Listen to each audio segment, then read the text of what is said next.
ರಾಜ್ಯದಲ್ಲಿ ಜ್ವಲಂತ ಸಮಸ್ಯೆಗಳಿದ್ದಾವೆ. ಈ ಸಮಸ್ಯೆಗಳ ನಡುವೆ ಎರಡು ಹಗರಣಗಳ ಪ್ರಮುಖ ಚರ್ಚೆಯಾಗ್ತಾ ಇದೆ. ಒಂದು ವಾಲ್ಮೀಕಿ ಅಭಿವೃದ್ಧಿ ನಿಗಮ, ಮತ್ತೊಂದು ಮೂಡಾಕ್ಕೆ ಸಂಬಂಧಪಟ್ಟಂತೆ ಸಿಎಂ ಸಿದ್ದರಾಮಯ್ಯನವರು ನೈತಿಕ ಹೊಣೆಯನ್ನ ಹೊತ್ತು ರಾಜೀನಾಮೆಯನ್ನ ನೀಡಬೇಕು ಅಂತ ಹೇಳಿ ನಿರಂತರವಾಗಿ ಬಿಜೆಪಿ ಮತ್ತು ಜೆಡಿಎಸ್ ತಮ್ಮದೇ ಆದಂತಹ ರಣತಂತ್ರವನ್ನ ಹೆಣೆಯುತ್ತಾ ಹೋರಾಟವನ್ನ ಮಾಡ್ತಿದ್ದಾವೆ. ಅದರ ಒಂದು ಭಾಗ ಅಂತ ನೋಡೋದಾದ್ರೆ ಪಾದಯಾತ್ರೆ. ಬೆಂಗಳೂರಿನಿಂದ ಮೈಸೂರಿಗೆ ಪಾದಯಾತ್ರೆಯನ್ನು ಮಾಡ್ತಾರೆ. ಅಂದಾಜು 150 ಕಿಲೋಮೀಟರ್, ದಿನಕ್ಕೆ 20 ಕಿಲೋಮೀಟರ್, 8 ದಿವಸಗಳ ಯಾತ್ರೆ ಅಂತ. ಸೊ ಈ ಯಾತ್ರೆಯ ಮೂಲಕ ಜನರಿಗೆ ಕರ್ನಾಟಕ ಕಾಂಗ್ರೆಸ್ ಸರ್ಕಾರ ಮಾಡಿರುವ ಅನ್ಯಾಯವನ್ನು ರಾಜ್ಯದ ಜನತೆಯ ಮುಂದಿಡ್ತೀವಿ ಅನ್ನುವಂಥ ಒಂದು ಪ್ರಯತ್ನ ಬಿಜೆಪಿ ಮತ್ತು ಜೆಡಿಎಸ್ ದಾಗಿದ್ರೆ, ಕಾಂಗ್ರೆಸ್ ಹಾಗಾದ್ರೆ ಸುಮ್ಮನೆ ಕೂತಿದ್ಯಾ? ನೋ, ಪ್ರತ್ಯುತ್ತರವನ್ನು ಕೊಡೋದಕ್ಕೂ ತಮ್ಮದೇ ಆದಂಥ ಸ್ಟ್ರಾಟಜಿಗಳನ್ನು ಪ್ಲೇ ಮಾಡ್ಕೊಂಡಿದ್ದಾರೆ. ರೈಟ್. ಇದೆಲ್ಲದರ ನಡುವೆ ಘನತೆವಿತ್ತ ಮುಖ್ಯಮಂತ್ರಿ ಕಳೆದ ಬಾರಿ ಸದನದಲ್ಲೇ ನೋಡಿ, ಇದೇ ರೀತಿ ಬಿಜೆಪಿ ಮತ್ತು ಜೆಡಿಎಸ್ನ ಧೋರಣೆ ಮುಂದುವರೆದ್ರೆ ಆ 21 ಹಗರಣಕ್ಕೆ ಒಂದು ತಾರ್ಕಿಕ ಅಂತ್ಯವನ್ನು ಕೊಡಬೇಕಾಗತ್ತೆ ಅಂತ ತಮ್ಮದೇ ಆದಂತಹ ಪ್ರಯತ್ನದಲ್ಲಿ ಸಿದ್ದರಾಮಯ್ಯನವರು ಕೂಡ ಇದ್ದಾರೆ. ಅಸಲಿಗೆ ಪ್ರಮುಖ ರಾಜಕೀಯ ಪಕ್ಷಗಳು ಏನು ಮಾಡೋದಕ್ಕೆ ಹೊರಟಿದ್ದಾವೆ? ಈ ಪಾದಯಾತ್ರೆಯಿಂದ ನಿಜಕ್ಕೂ ಲಾಭ ಇದೆಯಾ? ಆಗಿರುವಂತಹ ಅನ್ಯಾಯವನ್ನು ಸರಿಪಡಿಸೋದಕ್ಕೆ ಸಾಧ್ಯವಾ? ಕಾಂಗ್ರೆಸ್ ಅಂದಾಗ ಆಡಳಿತ ಪಕ್ಷ, ಬಹಳ ದೊಡ್ಡ ಜವಾಬ್ದಾರಿ ಇದೆ. ಆ ಜವಾಬ್ದಾರಿಯನ್ನು ಈ ಒಂದು ಪ್ರತಿರೋಧಗಳ ನಡುವೆ ನಡೆಸೋದಕ್ಕೆ ಸಾಧ್ಯವಾ? ಈ ಎಲ್ಲ ಆಯಾಮದಲ್ಲಿ ಇವತ್ತಿನ ನಮ್ಮ ಜಿ ಸಂವಾದದಲ್ಲಿ ಚರ್ಚೆ ಮಾಡ್ತಾ ಹೋಗೋಣ. ನಾನು ದಿವ್ಯಶ್ರೀ.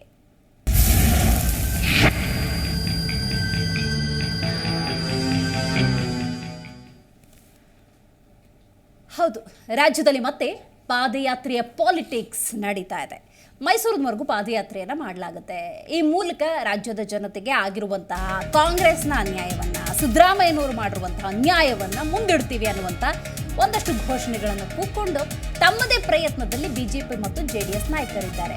ಆದರೆ ರಾತ್ರೋರಾತ್ರಿ ಕಾಂಗ್ರೆಸ್ ಅಥವಾ ಕಾಂಗ್ರೆಸ್ನ ಅನುಯಾಯಿಗಳು ಅಥವಾ ಬೆಂಬಲಿಗರು ಒಂದಷ್ಟು ಪೋಸ್ಟರ್ ಪಾಲಿಟಿಕ್ಸನ್ನು ಕೂಡ ಮಾಡಿದ್ದಾರೆ. ಈ ಮೂಲಕ ಬಿಜೆಪಿ ನಾಯಕರು ಏನು ಮಾಡಿದ್ದಾರೆ ಅಂತ ಸಾರುವ ಪ್ರಯತ್ನ.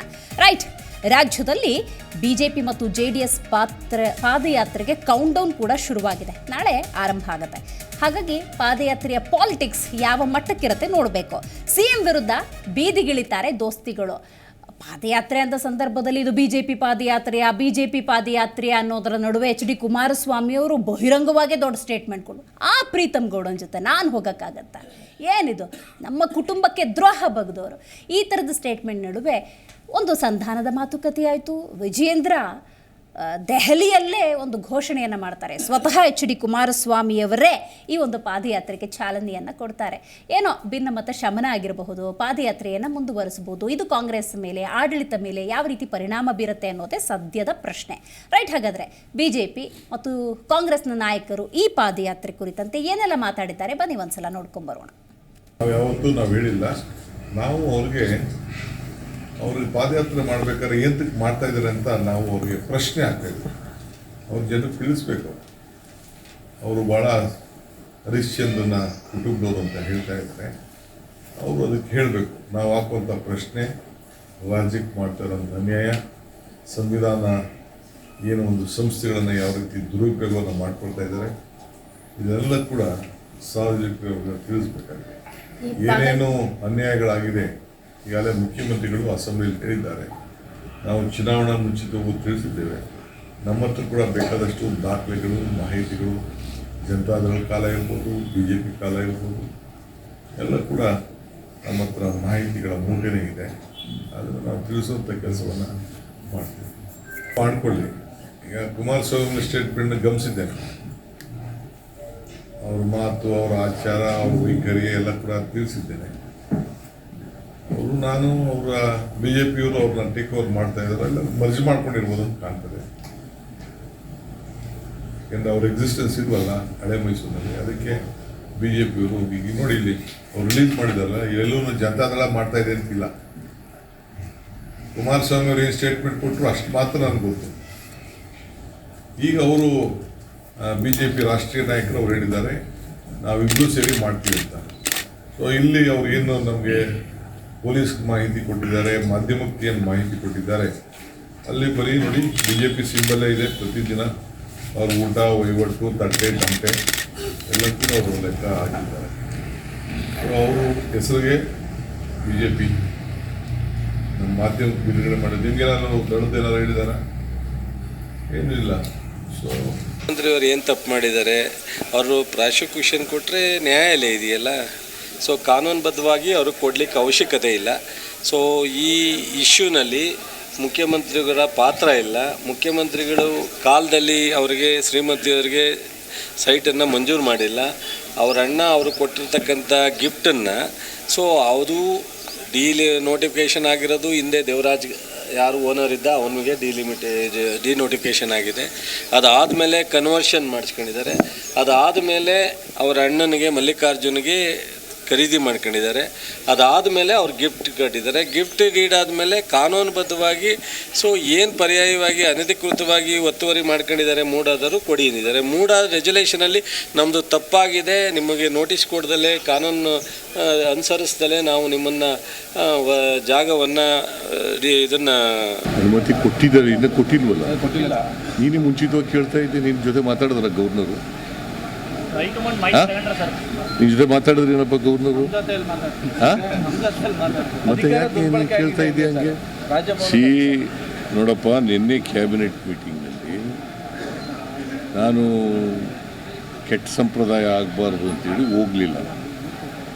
ನಾನು ನಾಮಿನೇಟ್ ಮಾಡಿದ್ದೆ ಡಿ ಕೆ ಶಿವಕುಮಾರಿಗೆ ಕ್ಯಾಬಿನೆಟ್ ಮೀಟಿಂಗ್ ಮಾಡಲಿಕ್ಕೆ. ಅವರು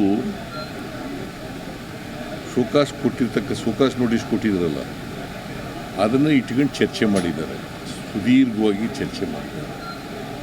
ಚರ್ಚೆ ಮಾಡಿ ಅದು ಕಾನೂನು ಬಾಹಿರ ನೋಟಿಸ್ ಕೊಟ್ಟಿರ್ತಕ್ಕಂಥದ್ದು.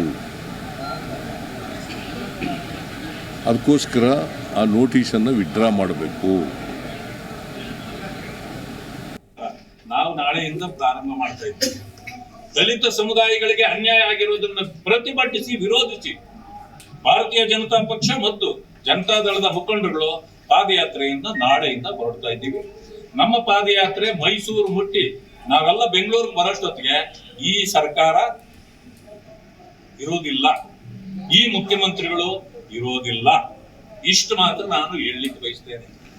ಒಂದು ತಮ್ಮ ಗಮನಕ್ಕೆ ತರಲಿಕ್ಕೆ ಬಯಸ್ತೇನೆ, ಮಾನ್ಯ ಮುಖ್ಯಮಂತ್ರಿಗಳಾಗಿರ್ತಕ್ಕಂಥ ಸಿದ್ದರಾಮಯ್ಯನವರು ಭವಿಷ್ಯ ಈ ಕ್ಷೇತ್ರದಿಂದ ಸ್ಪರ್ಧೆ ಮಾಡಬೇಕು ಅಂತ ಬಂದಿದ್ರು. ನಮ್ಮ ಜನ ಇಲ್ಲಿಯವರೆಲ್ಲ ಸದ್ಯ ಇವರು ಬೇಡ ಅಂತ ಹೇಳಿ ವಾಪಸ್ ಕಳಿಸಿತ್ತು. ಬಹಳ ಸಂತೋಷ ಆಗಿದೆ. ಯಾಕಂದ್ರೆ ಈಗ ಈ ಕಂಟಕ ಏನೇನಿದೆಯಲ್ಲ ಎಲ್ಲ ನಮ್ಮ ಜನರ ಮೇಲೆ ತಲೆ ಮೇಲೆ ಬಿದ್ದುಬಿಡ್ತಿತ್ತು. ಪಾದಯಾತ್ರೆಯ ಕುರಿತಂತೆ ಮಾತಾಡಲಿಕ್ಕೆ ಇವತ್ತು ಮೊದಲನೇದಾಗಿ ನಮ್ಮ ಕಾರ್ಯಕ್ರಮದಲ್ಲಿ ಎಪಿ ವಕ್ತಾರರಾಗಿರುವಂತಹ ದರ್ಶನ್ ಜೈನ್ ಅವರಿದ್ದಾರೆ. ನಮಸ್ಕಾರ. ನಮಸ್ಕಾರ. ಬಿಜೆಪಿ ವಕ್ತಾರರು ಗೋವಿಂದರಾಜು ಅವರಿದ್ದಾರೆ. ನಮಸ್ಕಾರ. ಇನ್ನು ಕಾಂಗ್ರೆಸ್ ವಕ್ತಾರರಾಗಿರುವಂತಹ ದರ್ಶನ್ ಅವರಿದ್ದಾರೆ. ನಮಸ್ಕಾರ. ನಮಸ್ಕಾರ. ರಾಜಕೀಯ ವಿಶ್ಲೇಷಕರಾಗಿರುವಂತಹ ಪ್ರೊಫೆಸರ್ ಚಂಬಿ ಪುರಾಣಿಕ್ ಸರ್ ಇದ್ದಾರೆ, ಝೂಮ್ ನಿಂದ ಕನೆಕ್ಟ್ ಆಗ್ತಾ ಇದ್ದಾರೆ. ಸರ್ ನಮಸ್ಕಾರ. ನಮಸ್ಕಾರ. ಹಾಗೆ ಸಂಪರ್ಕದಲ್ಲಿರಿ ಸರ್, ಮಾತಾಡ್ತೀನಿ ನಿಮ್ ಜೊತೆ. ರೈಟ್, ಕಾಂಗ್ರೆಸ್ ವಕ್ತಾರರಿಂದ ಆರಂಭ ಮಾಡೋಣ. ದರ್ಶನ್ ಅವರೇ, ಬಿಜೆಪಿಯವ್ರು ಹೇಳ್ತಾರೆ ವಾಲ್ಮೀಕಿ ಮತ್ತು ಮೂಡ ಅಂದಾಗ ಇಲ್ಲಿ ಹಗರಣ ಆಗಿದೆ, ಅವ್ಯವಹಾರ ಆಗಿದೆ, ಜನರಿಗೆ ಅನ್ಯಾಯ ಆಗಿದೆ, ನ್ಯಾಯ ಕೊಡಿಸೋದಕ್ಕೆ ನಾವೇನೋ ಮಾಡ್ತಾ ಇದ್ದೀವಿ, ಪಾದಯಾತ್ರೆ ಮಾಡ್ತೀವಿ, ಹೋರಾಟ ಮಾಡ್ತೀವಿ ಅಂತ. ರೈಟ್. ಕಾಂಗ್ರೆಸ್ಸಿಗೆ ಬರೋದಾದರೆ ಕಾಂಗ್ರೆಸ್ನಲ್ಲೂ ಕೂಡ ಸ್ವತಃ CM ಸಿದ್ದರಾಮಯ್ಯನವರೇ ಇಲ್ಲಿ ಅನ್ಯಾಯ ಆಗಿಲ್ಲ, ಅಕ್ರಮ ಆಗಿಲ್ಲ, ಅಧಿಕಾರಿಗಳು ಮಾಡಿರೋದು ತನಿಖೆ ಆಗ್ತಾ ಇದೆ, ಸತ್ಯ ಅನ್ನೋದು ಹೊರಗೆ ಬರುತ್ತೆ. ಜನ ಕನ್ಫ್ಯೂಸ್ ಆಗಿದ್ದಾರೆ. ಜನಕ್ಕೆ ಕ್ಲಾರಿಟಿ ಬೇಕು ಅಂದರೆ ನ್ಯಾಯಾಲಯದಿಂದ ಬರುವಂಥ ಆದೇಶ ಇಲ್ಲಿ ಬಹಳ ಮುಖ್ಯ ಆಗುತ್ತೆ. ಸೊ ಇಂಥ ಸಂದರ್ಭದಲ್ಲಿ ಯಾವುದನ್ನು ನಂಬಬೇಕು, ಯಾವುದನ್ನು ಬಿಡಬೇಕು? ಈ ನಡುವೆ ಡಿ ಕೆ ಶಿವಕುಮಾರ್ ಅವರು ಪಾದಯಾತ್ರೆ ಅಂದಾಗ ಕಾನೂನು ಬಾಹಿರ, ಸಂವಿಧಾನ ಬಾಹಿರ ಅಂತ ಹೇಳ್ತಾರೆ. ಪಾದಯಾತ್ರೆಯ ಬಗ್ಗೆ ನಿಮ್ಮ ವಿರೋಧ ಯಾಕೆ? ನೋಡಿ, ಮೊದಲಿಗೆ ಈ ಪಾದಯಾತ್ರೆಗೆ ವಿರೋಧ ಮಾಡ್ತಾ ಇರ್ತಕ್ಕಂಥವ್ರು BJP ಪಕ್ಷದ BJP ನಾಯಕರುಗಳೇ. ಉದಾಹರಣೆ ಯತ್ನಾಳ್ ಅವ್ರು ಇರ್ಬೋದು. ಯತ್ನಾಳ್ ಅವರೇನು ಅಂತ ಸಾಮಾನ್ಯ ವ್ಯಕ್ತಿ ಅಲ್ಲ, ಕೇಂದ್ರದಲ್ಲಿ ಸಚಿವರಾಗಿದ್ರು ಒಂದಾನೊಂದು ಕಾಲದಲ್ಲಿ, ಅಟಲ್ ಬಿಹಾರಿ ವಾಜಪೇಯಿ ಅವರ ಕಾಲದಲ್ಲಿ. ಇನ್ನು ರಮೇಶ್ ಜಾರಕಿಹೊಳಿ ಅದೇನೋ ಸರ್ಕಾರ ಬೀಳಿಸೋದೆಲ್ಲ ಮಾತನಾಡೋಂಥ ಮಹಾನ್ ಭಾವರು. ಸೊ ಅವರು ಈ ಪಾದಯಾತ್ರೆಗೆ ನಮ್ಮ ಸುತಾರಾಮ್ ಒಪ್ಪಿಗೆ ಇಲ್ಲ ಅಂತ ಯತ್ನಾಳ್ ಇನ್ನೊಂದು ಮುಂದುವರೆದ ಮಾತು ಹೇಳ್ತಾರೆ, ಅಪ್ಪ ಮಕ್ಕಳು ಭ್ರಷ್ಟಾಚಾರನ ಹೊರಗಡೆ ತೆಗಿಯೋ ತನಕ ನಾನು ವಿರಮಿಸೋದಿಲ್ಲ ಅನ್ನುವಂಥ ಮಾತನ್ನ ಹೇಳ್ತಾರೆ. ಇನ್ನು ಕರ್ನಾಟಕದ ರಾಜಕೀಯದ ಪಾಲಿಗೆ ಶಕುನಿ, ಕರ್ನಾಟಕದ ರಾಜಕೀಯ ಪಾಲಿನ ಶಕುನಿ ಕುಮಾರಸ್ವಾಮಿ ಅವರು ಇದೇ ಪಾದಯಾತ್ರೆ ವಿಚಾರಕ್ಕೆ ಬಂದು BJP ಅವ್ರಿಗೇನಾದರೂ ಮಾನ ಮರ್ಯಾದೆ ಇದೆಯಾ, ನಮ್ಮನ್ನೇನಾದರೂ ಕೇಳಿದಾರಾ, ನನ್ನ ಬೆಲ್ಟ್ ಇರೋದಲ್ಲಿ ಇವ್ರಿಗೆ ಯಾರು ಹೇಳಿದ್ದು ಪಾದಯಾತ್ರೆ ಮಾಡೋದಕ್ಕೆ? ಈ ಸಂದರ್ಭನ ಪಾದಯಾತ್ರೆ ಮಾಡೋದಕ್ಕೆ. ಈ ಸಂದರ್ಭದಲ್ಲಿ ಏನಾದರೂ ಪಾದಯಾತ್ರೆ ಮಾಡಿದ್ರೆ ನಾಡಿನ ಜನ ಪರ್ಕೆ ತಗೊಂಡು ನಿಂತ್ಕೊಳ್ತಾರೆ. ನೆರೆ ಆಗಿದೆ, ಗುಡ್ಡ ಕುಸಿತ ಆಗಿದೆ, ಇಂಥ ವಿಕೋಪದ ಸಂದರ್ಭದಲ್ಲಿ ಪಾದಯಾತ್ರೆ ಯಾರಾದ್ರೂ ಮಾಡ್ತಾರ? ಅದ್ರ ಜೊತೆಗೆ ನೋಡ್ರಿ, ಅವರು ಬಿಜೆಪಿಯವರು ಒಬ್ರು ಸಮರ್ಥಿಸ್ಕೊಳ್ಳಿಲ್ಲ ಪ್ರೀತಮ್ ಗೌಡ್ರನ್ನ. ಪ್ರೀತಮ್ ಗೌಡ ಬಿಜೆಪಿಯ ನಿಷ್ಠಾವಂತ ಪಕ್ಷದ ಕಾರ್ಯಕರ್ತ, ಪಕ್ಷಕ್ಕೋಸ್ಕರ ಬಹಳ ಶ್ರಮ ಪಟ್ಟವರು. ಹಾಸನದ ನಗರದಲ್ಲಿ ಮೊದಲ ಬಾರಿಗೆ ಬಿಜೆಪಿಯನ್ನ ಅಧಿಕಾರಕ್ಕೆ ತಂದಂತ ವ್ಯಕ್ತಿ. ಆ ವ್ಯಕ್ತಿ ಬಗ್ಗೆ ಹೀನಾಯವಾಗಿ ಬೈಯುವಂತ, ನಿಂದಿಸುವಂತ ಕೆಲಸವನ್ನ ಕುಮಾರಸ್ವಾಮಿ ಅವರು ಮಾಡಿದ್ರು. ತುಟ್ಟಿಕ್ ಪಿಟ್ಟಿಕ್ ಅನ್ನಿಲ್ಲ ಬಿಜೆಪಿ, ಒಬ್ರು ನಾಯಕರು. ಇದೇ ಉಲ್ಟಾ ಸ್ವಾಮಿಗಳು, ಜೋಕರ್ ಸ್ವಾಮಿಗಳು ಡೆಲ್ಲಿಗೆ ಒಂದು ಟ್ರಿಪ್ ಹೋಗಿ ಬಂದಿದೆ ತಡ. ಪಾದಯಾತ್ರೆಗೆ ನಾವಿರ್ತೀವಿ, ನಾವು ಹೋಗ್ತೀವಿ ಅಂತ. ಅಂದ್ರೆ ಇದು ಏನನ್ನು ತೋರಿಸ್ಕೊಡ್ತಾ ಇದೆ ಅಂದ್ರೆ, ಮದುವೆ ಆಗಿದೆ, ಗಂಡ ಹೆಂಡತಿ ಮಗ್ಳುಗಳು ಆ ಕಡೆ ಈ ಕಡೆ ತಿರುಗ್ಬಿಟ್ಟಿದ್ದಾರೆ, ಇನ್ನೇನ್ ಸದ್ಯದಲ್ಲಿ ಡೈವರ್ಸ್ ಇದೆ ಅಂತೇಳಿ. ಇವತ್ತು ಆ ಪಾದಯಾತ್ರೆ ಹೋಗುವಂತ ಜಾಗದಲ್ಲಿ ಯಕಶ್ಚಿತ್ ಒಂದೇ ಒಂದು JDS ನ ಬಾವುಟ ಇಲ್ಲ. JDS ನಿರ್ನಾಮ ಅನ್ನುವಂತ ಒಂದು ಮುನ್ಸೂಚನೆ ಈ ಪಾದಯಾತ್ರೆ ಮೂಲಕ ಇದೆ. ರೈಟ್. ಬಿಜೆಪಿಯ ನಿಲುವುಗಳೇನಾಗಿದೆ ಪಾದಯಾತ್ರೆ ಬಗ್ಗೆ ಅಂತ ನೀವು ಸ್ಪಷ್ಟಪಡಿಸಿದ್ರಿ. ಕಾಂಗ್ರೆಸ್ ಯಾಕೆ ಪಾದಯಾತ್ರೆ ವಿರೋಧಿಸ್ತಾ ಇದೆ? Please come to the point. There I'll come. ನಮ್ಮ KPCC ಅಧ್ಯಕ್ಷರು ಮಾನ್ಯ DK ಶಿವಕುಮಾರ್ ಸಾಹೇಬ್ರು ಅವಾಗ ಒಂದು ಮಾತನ್ನ ಹೇಳ್ತಾರೆ, ಮಹಾಭಾರತವನ್ನು ಉಲ್ಲೇಖ ಮಾಡಿ. ನಾನು ಆಲ್ರೆಡಿ ಶಕುನಿ ಪಾತ್ರವನ್ನ ಹೇಳ್ಬಿಟ್ಟಿದ್ದೀನಿ. ಸರಿ, ನಮ್ಮಲ್ಲಿ ಧರ್ಮರಾಯನ ಧರ್ಮಾತ್ಮ ಇರಬೇಕು, ಕೃಷ್ಣನ ತಂತ್ರ ಇರಬೇಕು, ಕರ್ಣನ ಏನೋ ದಾನತ್ವ ಇರಬೇಕು, ಜೊತೆಗೆ ಅರ್ಜುನನ ಗುರಿ ಇರಬೇಕು, ಭೀಮನ ಬಲ ಇರಬೇಕು, ವಿದುರನ ನೀತಿ ಇರ್ಬೇಕಂತ ಅಲ್ವೇ? ನೋಡಿ, ಈ ಒಂದು ಪಾದಯಾತ್ರೆ ಅಂತ ಬಿಜೆಪಿ ಯಾವ ಕಾರಣಕ್ಕೆ ತಾಳ್ತು ಅಂತ ಗೊತ್ತಿಲ್ಲ. ಸ್ವತಃ ಅವ್ರ ಪಕ್ಷದವರಿಗೆ ಮನಸ್ಸಿಲ್ಲ, ಈ ಕಡೆ ಕುಮಾರಸ್ವಾಮಿಗೆ ಸುತಾರಾಮ್ ಇಷ್ಟ ಇಲ್ಲ. ಆದರೂ ಪಾದಯಾತ್ರೆ ಹೋಗ್ಬೇಕು ಅನ್ನುವಂತ ವಿಚಾರಕ್ಕೆ ಬಂದ್ರು. ಈ ಒಂದು ಮೂಢ ವಿಚಾರದಲ್ಲಿ ಏನೆಲ್ಲ ತಂತ್ರ ಮಾಡಿದ್ರು, ಇದರಲ್ಲಿ ಯಾವ ಒಂದು ನಯಾ ಪೈಸೆ ಅವ್ರಿಗೆ ಉಪಯೋಗ ಆಗಲ್ಲ ಅಂತ ಗೊತ್ತಾಯ್ತು. ಜೊತೆಗೆ ಜುಡಿಷಿಯಲ್ ಎಂಕ್ವೈರಿ ನಡೀತಾ ಇದೆ. ಒಂದು ಕಡೆ ವಾಲ್ಮೀಕಿ ವಿಚಾರದಲ್ಲಿ ಏನು SIT ಫಾರ್ಮ್ ಆಗಿದೆ. ಯಾಕೆ ನಾವು ಮಹಾಭಾರತದ ವಿಚಾರವನ್ನ ಹೇಳಿದ್ವಿ ಅಂತಂದ್ರೆ, ನಿನ್ನೆ ಸಂಜೆ ತನಕ ಈ ಪಾದಯಾತ್ರೆ ಗ್ಯಾರಂಟಿ ಇಲ್ಲ, ಪಾದಯಾತ್ರೆ ನಡೆಯಲ್ಲ ಅಂತಾನೆ ಸ್ವತಃ ಬಿಜೆಪಿಯವರಲ್ಲೇ JDS ನವರಲ್ಲೇ ಒಂದು ಉದ್ದೇಶಗಳನ್ನ ಇಟ್ಕೊಂಡಿದ್ರು. ಆದರೆ ಅವರ ತಂತ್ರಕ್ಕೆ, ಕೃಷ್ಣನ ತಂತ್ರ ಅಲ್ಲ, ಅವರು ತಂತ್ರ ಮಾಡಿದ್ರೆ ಜನಗಳ ಮುಂದೆ ಬಿಜೆಪಿ ಮಾಡಿರ್ತಕ್ಕಂಥ ಅನಾಚಾರಗಳು, ಬಿಜೆಪಿ ಮಾಡಿರ್ತಕ್ಕಂಥ ಭ್ರಷ್ಟಾಚಾರ, ಬಿಜೆಪಿಯ ಸಾಲು ಹಗರಣ, ಆ ಸಾಲು ಹಗರಣದ ತನಿಖೆಗಳು ಅವರ ಕಾಲದಲ್ಲಿ ಆಗಿಲ್ಲ, ನಾವು ಮಾಡಿದೀವಿ. ಅದು ದೇವರಾಜರ ಸ್ಟ್ರಕ್ಚರ್ ಮಿಲ್ ಆಗಿರ್ಬೋದು, ಅದರಲ್ಲಿ ವೀರಯ್ಯನವರು ಬಂಧನ ಆಗಿದೆ, ಇನ್ನೊಂದು ಭೋವಿ ನಿಗಮದ ಹಗರಣ ಆಗಿರ್ಬೋದು, ಸಿದ್ದಪ್ಪನವರ ಬಂಧನ ಆಗಿದೆ, ಇನ್ನು 40% PSI ಎಲ್ಲ ಕೋವಿಡ್ ಹಗರಣ, ಪ್ರತಿಯೊಂದು ತನಿಖೆ ಆಗ್ತಾ ಇದೆ. ಆ ವಿಚಾರಗಳನ್ನ ರಾತ್ರಿ 10 ಮಾನ್ಯ DK ಶಿವಕುಮಾರ್ ಅವರು, ಎಸ್ ನೀವು ಪಾದಯಾತ್ರೆ ಹೋಗ್ತಿರಲ್ಲ, ಆ ದಾರಿನಲ್ಲೇ ಜನಗಳಿಗೆ ನೀವು ಮಾಡಿರ್ತಕ್ಕಂಥ ಅನಾಚಾರ, ಭ್ರಷ್ಟಾಚಾರ, ಹಗರಣಗಳನ್ನ ಎಕ್ಸ್ಪೋಸ್ ಮಾಡುವಂತದ್ದು ಅಂತ 10 ಒಂದು ಕರೆಯನ್ನ ನಿಮ್ಮ ಮಾಧ್ಯಮಗಳ ಮೂಲಕ ಕೊಡ್ತಾರೆ. ಇವತ್ತು ಬಿಡದಿನಲ್ಲಿ ಸುಮಾರು 30,000 ಜನ ಕಾಂಗ್ರೆಸ್ನ ಕಾರ್ಯಕರ್ತರು ಸೇರಿದ್ರು. ಅದೇ ಒಂದು ನಾವೆಲ್ಲೂ ಒಂದೊಂದು ಗಂಟೆನಲ್ಲಿ ಜನರಿಗೆ ವಿಚಾರ ಮುಟ್ಟಿಸುವಂತ ಕೆಲಸ. ಗೋವಿಂದರಾಜ್ ಅವರೇ, CM ಸಿದ್ದರಾಮಯ್ಯನವರ ವಿರುದ್ಧದ ಪಾದಯಾತ್ರೆಯ ಅಥವಾ ಕರ್ನಾಟಕ ಕಾಂಗ್ರೆಸ್ ಸರ್ಕಾರದ ಆಡಳಿತದ ವಿರುದ್ಧದ ಪಾದಯಾತ್ರೆಯ ಈ ಭಿನ್ನ ಮತಗಳ ನಡುವೆ, ಒಳಬೇಗುದಿಯ ನಡುವೆ, ಬಿಜೆಪಿ ಮತ್ತು JDSನ ಮೈತ್ರಿಯ ನಡುವೆ ನಿಮ್ಮ ಪಾದಯಾತ್ರೆ ಯಶಸ್ವಿ ಆಗುತ್ತೆ ಅನ್ನೋ ವಿಶ್ವಾಸ ಇದೆಯಾ? 100%. ಏಕೆಂದರೆ ಈ ಪಾದಯಾತ್ರೆ ಯಶಸ್ವಿ ಆಗೋದ್ರಲ್ಲಿ ಯಾವುದೇ ಒಂದು ಇದು ತೊಂದರೆಗಳಿಲ್ಲ. ಯಾಕೆಂದರೆ ಇವತ್ತು ಮಾಡಿರ್ತಕ್ಕಂಥ ಹಗರಣ ಅಂತಿಂತ ಹಗರಣ ಅಲ್ಲ, ಕರ್ನಾಟಕದ ಇತಿಹಾಸದಲ್ಲೇ ಕಂಡು ಕೇಳರಿಯದ ಒಂದು ದೊಡ್ಡ ಹಗರಣ. ಯಾಕೆಂದ್ರೆ ಯಾವುದೋ ಒಂದು ದುಡ್ಡನ್ನ, ಈಗ ಸರ್ಕಾರದ ದುಡ್ಡನ್ನ, ಜನರು ಕಟ್ಟಿರೋ ತೆರಿಗೆ ದುಡ್ಡನ್ನ ಇವ್ರು ಇಷ್ಟ ಬಂದಂಗೆ, ಮನಸ್ಸು ಬಂದಂಗೆ ಎಲ್ಲಿಗೆ ಬೇಕಾದ್ರೂ ಕಳಿಸ್ಬಿಟ್ಟು ನಾವು ಕ್ಯಾಶ್ ಆಗಿ ತಗೊಬೋದು ಅನ್ನೋದನ್ನ ಪ್ರೂವ್ ಮಾಡಿದ್ದು ಈ ಕರ್ನಾಟಕದ ರಾಜಕೀಯ ಇತಿಹಾಸದಲ್ಲೇ ಒಂದು ದೊಡ್ಡ ಉದಾಹರಣೆಯಾಗಿ ಇವತ್ತು ಕರ್ನಾಟಕದ ಜನತೆ ಮುಂದೆ ಕಾಣಿಸ್ತಾ ಇದೆ ಮೇಡಮ್. ಇದ್ರ ಬಗ್ಗೆ ನಾವು ಜನರಿಗೆ ಹೆಚ್ಚಿನದಾಗಿ ಮನವರಿಕೆ ಮಾಡಬೇಕು. ಈ ರಾಜ್ಯದಲ್ಲಿ ಕರ್ನಾಟಕ ಸರ್ಕಾರ ಬಂದಾಗ್ಲಿಂದ ಏನೆಲ್ಲ ನಡೀತಾ ಇದೆ ಅನ್ನೋ ಜನರ ಬಳಿಗೆ ತಲುಪಿಸ್ಬೇಕು ಅಂತ ಹೇಳ್ಬಿಟ್ಟು ನಾವು ಈ ಸರ್ಕಾರದ ವಿರುದ್ಧ, ಸಿದ್ದರಾಮಯ್ಯನವರ ವಿರುದ್ಧ, DK ಶಿವಕುಮಾರ್ ಅವರ ವಿರುದ್ಧ ಇವತ್ತು ಜನರಿಗೆ ಏನ್ ನಡೀತಾ ಇದೆ ಅನ್ನೋ ವಿಚಾರ ನಾವು ಆಡಳಿತ ತಿಳಿಸೋದಕ್ಕೆ ಮಾಡಕ್ಕೆ ಬಿಡ್ತಾ ಇಲ್ಲ ಬಿಜೆಪಿ. ಮೇಡಮ್, ದ್ವೇಷದ ರಾಜಕಾರಣ ನಾವು ಮಾಡ್ತಾ ಇದೆ. ಆಡಳಿತ ಮಾಡೋದ್ರ ಬಗ್ಗೆ ನಮ್ಮ ಪ್ರಶ್ನೆ ಇಲ್ಲ. 135 ಅನ್ನೋ ಮ್ಯಾಂಡೇಟ್ ಅನ್ನು ಅಲುಗಾಡಿಸೋ ಪ್ರಯತ್ನ ಕೊಟ್ಟಿದ್ದಾರೆ. ಮಾಡ್ತಿದ್ದಾರೆ. ಯಾವುದಕ್ಕೋಸ್ಕರ ಕೊಟ್ರು? ಒಳ್ಳೆ ಆಡಳಿತಕ್ಕೋಸ್ಕರ ಕೊಟ್ರು. ಇವ್ರು ಮಾಡ್ತಾ ಇರೋದೇನು? ದಲಿತರ ಹಣವನ್ನ ಇವ್ರಿಗೆ ಇಷ್ಟ ಬಂದಂಗೆ ಬಳಸ್ಕೊಳೋದು, ಇಷ್ಟ ಬಂದಂಗೆಲ್ಲ ಐಷಾರಾಮಿ ಕಾರ್ಗಳು ತಾಣೋದಿಕ್ಕೆ. ಅದು ಬೆಂಚ್ ಕಾರ್ ಅಂತೆ, ಅದು ಲ್ಯಾಂಬರ್ಗಿನಿ ಕಾರ್ ಅಂತೆ.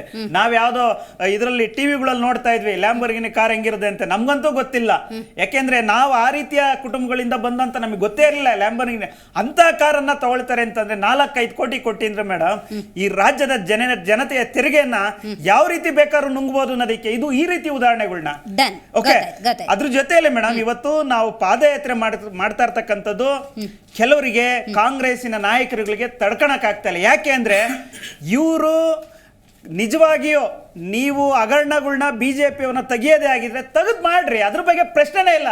ಯಾರೇ ಆಗಿದ್ರು ನ್ಯಾಯ ಎಲ್ರಿಗೂ ಒಂದೇ, ಆ ನ್ಯಾಯ ಎಲ್ರಿಗೂ ಆಗುವಂತದ್ದು ಒಂದು ಆಗ್ಲೇಬೇಕು. ಪಕ್ಷ ಸಿಎಂ ಸಿದ್ದರಾಮಯ್ಯನವರೇ ಹೇಳ್ದಂಗೆ 21 ಹಗರಣ ಮೂಡಾನು ನಿಷ್ಪಕ್ಷಪಾತವಾಗಿ ತನಿಖೆ ಆಗುತ್ತೆ. 15 ತಿಂಗಳಿಂದ ಹಗರಣದಲ್ಲಿ ಮತ್ತು ಜೆಡಿಎಸ್ ನಾಯಕರ ಹಗರಣನೂ ಹೊರಗೆ ಬರುತ್ತೆ. ಅಲ್ಲ, Are you ready to ಈಗ face it? ಏನೋ ಆವನಲ್ಲಿ ಬುಟ್ಟಿ ಇಟ್ಕೊಂಡ್ಬಿಟ್ಟು ಖಾಲಿ ಬುಟ್ಟಿ ಇಟ್ಕೊಂಡ್ಬಿಟ್ಟು ತೆಗಿತೀನಿ ಅಂದ್ರೆ ತೆಗೆದು ಮಾಡ್ರಿ.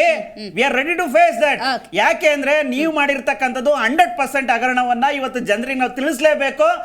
ಜನರು ನಿಮಗೆ ಗೊತ್ತಾಗ್ಲೇಬೇಕು. ಯಾಕೆಂದ್ರೆ ಏನ್ ಆಗ್ತಾ ಇದೆ ಈ ರಾಜ್ಯ ಸರ್ಕಾರ ಬಂದಾದ್ಮೇಲೆ ಇಡೀ ರಾಜ್ಯದಲ್ಲಿ ಇಷ್ಟೊಂದೆಲ್ಲ ಅಭಿವೃದ್ಧಿ ಮಾಡ್ತಾ ಇದ್ರ. ಸಿದ್ದರಾಮಯ್ಯನವ್ರು ಹೇಳ್ತಾ ಇದ್ರು, ನಾವು ಬಂದ್ಬಿಟ್ರೆ ಇಡೀ ರಾಜ್ಯವನ್ನ ಸಮೃದ್ಧಿ ಮಾಡ್ತೀವಿ ಅಂತ. ಎಲ್ಲಿ ಸಮೃದ್ಧಿ ಆಗ್ತಾ ಇದೆ? ನಿಮ್ಮ ಮನೆಯಲ್ಲೇ ನಿಮ್ಮಿರ್ತಕ್ಕಂಥ ಸಚಿವ ಸಂಪುಟದಲ್ಲಿ ಏನನ್ನ ಇವತ್ತು ಎಲ್ಲ ಕೊಳ್ಳೆ ಹೊಡ್ಕೊಂಡು ಲೂಟಿ ಹೊಡಿತಾ ಇದ್ರಲ್ಲ ಈ ರಾಜ್ಯದ ತೆರಿಗೆ ಹಣವನ್ನ ನಿಮ್ಮ ಮನಸ ಇಚ್ಛೆ ಮಾಡ್ತಾ ಇದ್ರ. ಇದ್ರ ವಿರುದ್ಧ ನಮ್ಮ ಹೋರಾಟ ಇರ್ತಕ್ಕಂಥದ್ದು. ಇದು ಭಾರತೀಯ ಜನತಾ ಪಾರ್ಟಿ ಮತ್ತೆ JDS ನ ಜಂಟಿ ಹೋರಾಟ. ಇದನ್ನ ನೋಡಿ ಇವತ್ತು ಕಾಂಗ್ರೆಸ್ ನರಿ ತಡ್ಕಣಕ್ ಆಗ್ತಾ ಇಲ್ಲ. ಇಲ್ಲದ ಹೇಳ್ತಾ ಇದ್ರು ಶಕುನಿ ಅಂತ. ಇವತ್ತು ಯಾರು ನಿಮ್ಮ ಇವರು ಹೇಳ್ತಾ ಇದ್ರು ಮೇಡಮ್, ಇನ್ನೊಂದು ಒಂದೇ ವರ್ಡ್. ಇವತ್ತು ಧರ್ಮರಾಯನ ಧರ್ಮತ್ವ, ಕರ್ಣನ ದಾನತ್ವ, ವಿದುರನ ನೀತಿ, ಇದೆಲ್ಲ ಎಲ್ಲಿ ಅಪ್ಲೈ ಮಾಡ್ತಾ ಇದ್ದೀರಾ? ನಿಮ್ಗೆ ಬಕ್ಕಸವನ್ನ, ನಿಮ್ಮ ಜೋಬನ್ನ ನಿಮ್ಮ ಹೈಕಮಾಂಡ್ಗೆ ದುಡ್ಡು ಕಳ್ಸಕ್ಕೋಸ್ಕರ ಬಳಸ್ಕೊಂತ ಇದ್ದೀರಾ? ನಿಮ್ಗೆ ಈ ರಾಜ್ಯದ ಜನತೆ ಬಗ್ಗೆ ನಿಯತ್ತೆ ಇದ್ರೆ ನೀವು ಎಲ್ಲಾ ನೀತಿಗಳನ್ನ ಜನರ ಅಭಿವೃದ್ಧಿ ಕೆಲಸಕ್ಕೆ ಬಳಸಬೇಕಾಯಿತು. ಆದ್ರೆ ಇವತ್ತು ನೀವು ಮಾಡ್ತಾ ಇರೋದು ಕೊಳ್ಳೆ ಹೊಡೆಯಕ್ಕೋಸ್ಕರ ಎಷ್ಟೆಲ್ಲ ಮಾಡ್ಬೇಕು ಆ ನೀತಿಗಳನ್ನ ತಂದ್ಬಿಟ್ಟು ಇವತ್ತು ಅಂತ ಧರ್ಮ ಯುದ್ಧಕ್ಕಾಗಿ ನಡೆದಂತ ಎಲ್ಲಾ ಹೆಸರುಗಳನ್ನ ತಗೊಂಡು ನೀವು ಇವತ್ತು ಬಳಸ್ಕೊಂತ ಇದ್ರ. ಅದು DK ಶಿವಕುಮಾರ್ ಹೋಲಿಕೆ ಆಗ್ಬೇಕಾ, ಇಲ್ಲ ಅವ್ರ ಪರವಾಗಿ ಹೋಲಿಕೆಯಾಗಿ ಇವತ್ತು ವಕ್ತಾರಗಳು ಮಾತಾಡ್ತಲ್ಲ ಅವ್ರಿಗೆ ಸಲ್ಬೇಕು ಅನ್ನೋದು ನನ್ಗೆ ಅರ್ಥ ಆಗ್ತದೆ. ಕಾಂಗ್ರೆಸ್ ಅಂದ್ರೆ ಹಗರಣ ಅನ್ನೋದು ನೋಡಿದ್ದೆ ಕಾಂಗ್ರೆಸ್ ಇನ್ನದ್ದು ಇವತ್ತು ರಾಜ್ಯದ ಜನತೆಗೆ ಮತ್ತೊಮ್ಮೆ ಗೊತ್ತಾಗ್ತಾ ಇದೆ madam. Right. JDS ವಕ್ತಾರಾಗಿರುವಂತಹ M. Gopal ಅವರು ಇದೀಗ ಜಾಯ್ನ್ ಆಗಿದ್ದಾರೆ. ನಮಸ್ಕಾರ ಗೋಪಾಲ್ ಅವರೇ. ಪಾದಯಾತ್ರೆ ಅಂದಾಗ ಇವತ್ತು JDSನಲ್ಲಿ ಸಹಮತ ವ್ಯಕ್ತವಾಗಿದೆ. ಕುಮಾರಸ್ವಾಮಿ ಅವರೇ ಉದ್ಘಾಟನೆ ಮಾಡ್ತಾರಂತ ಪಾದಯಾತ್ರೆಯನ್ನು. ಯಾಕೆ ಬೇಡ ಅಂದ್ರು?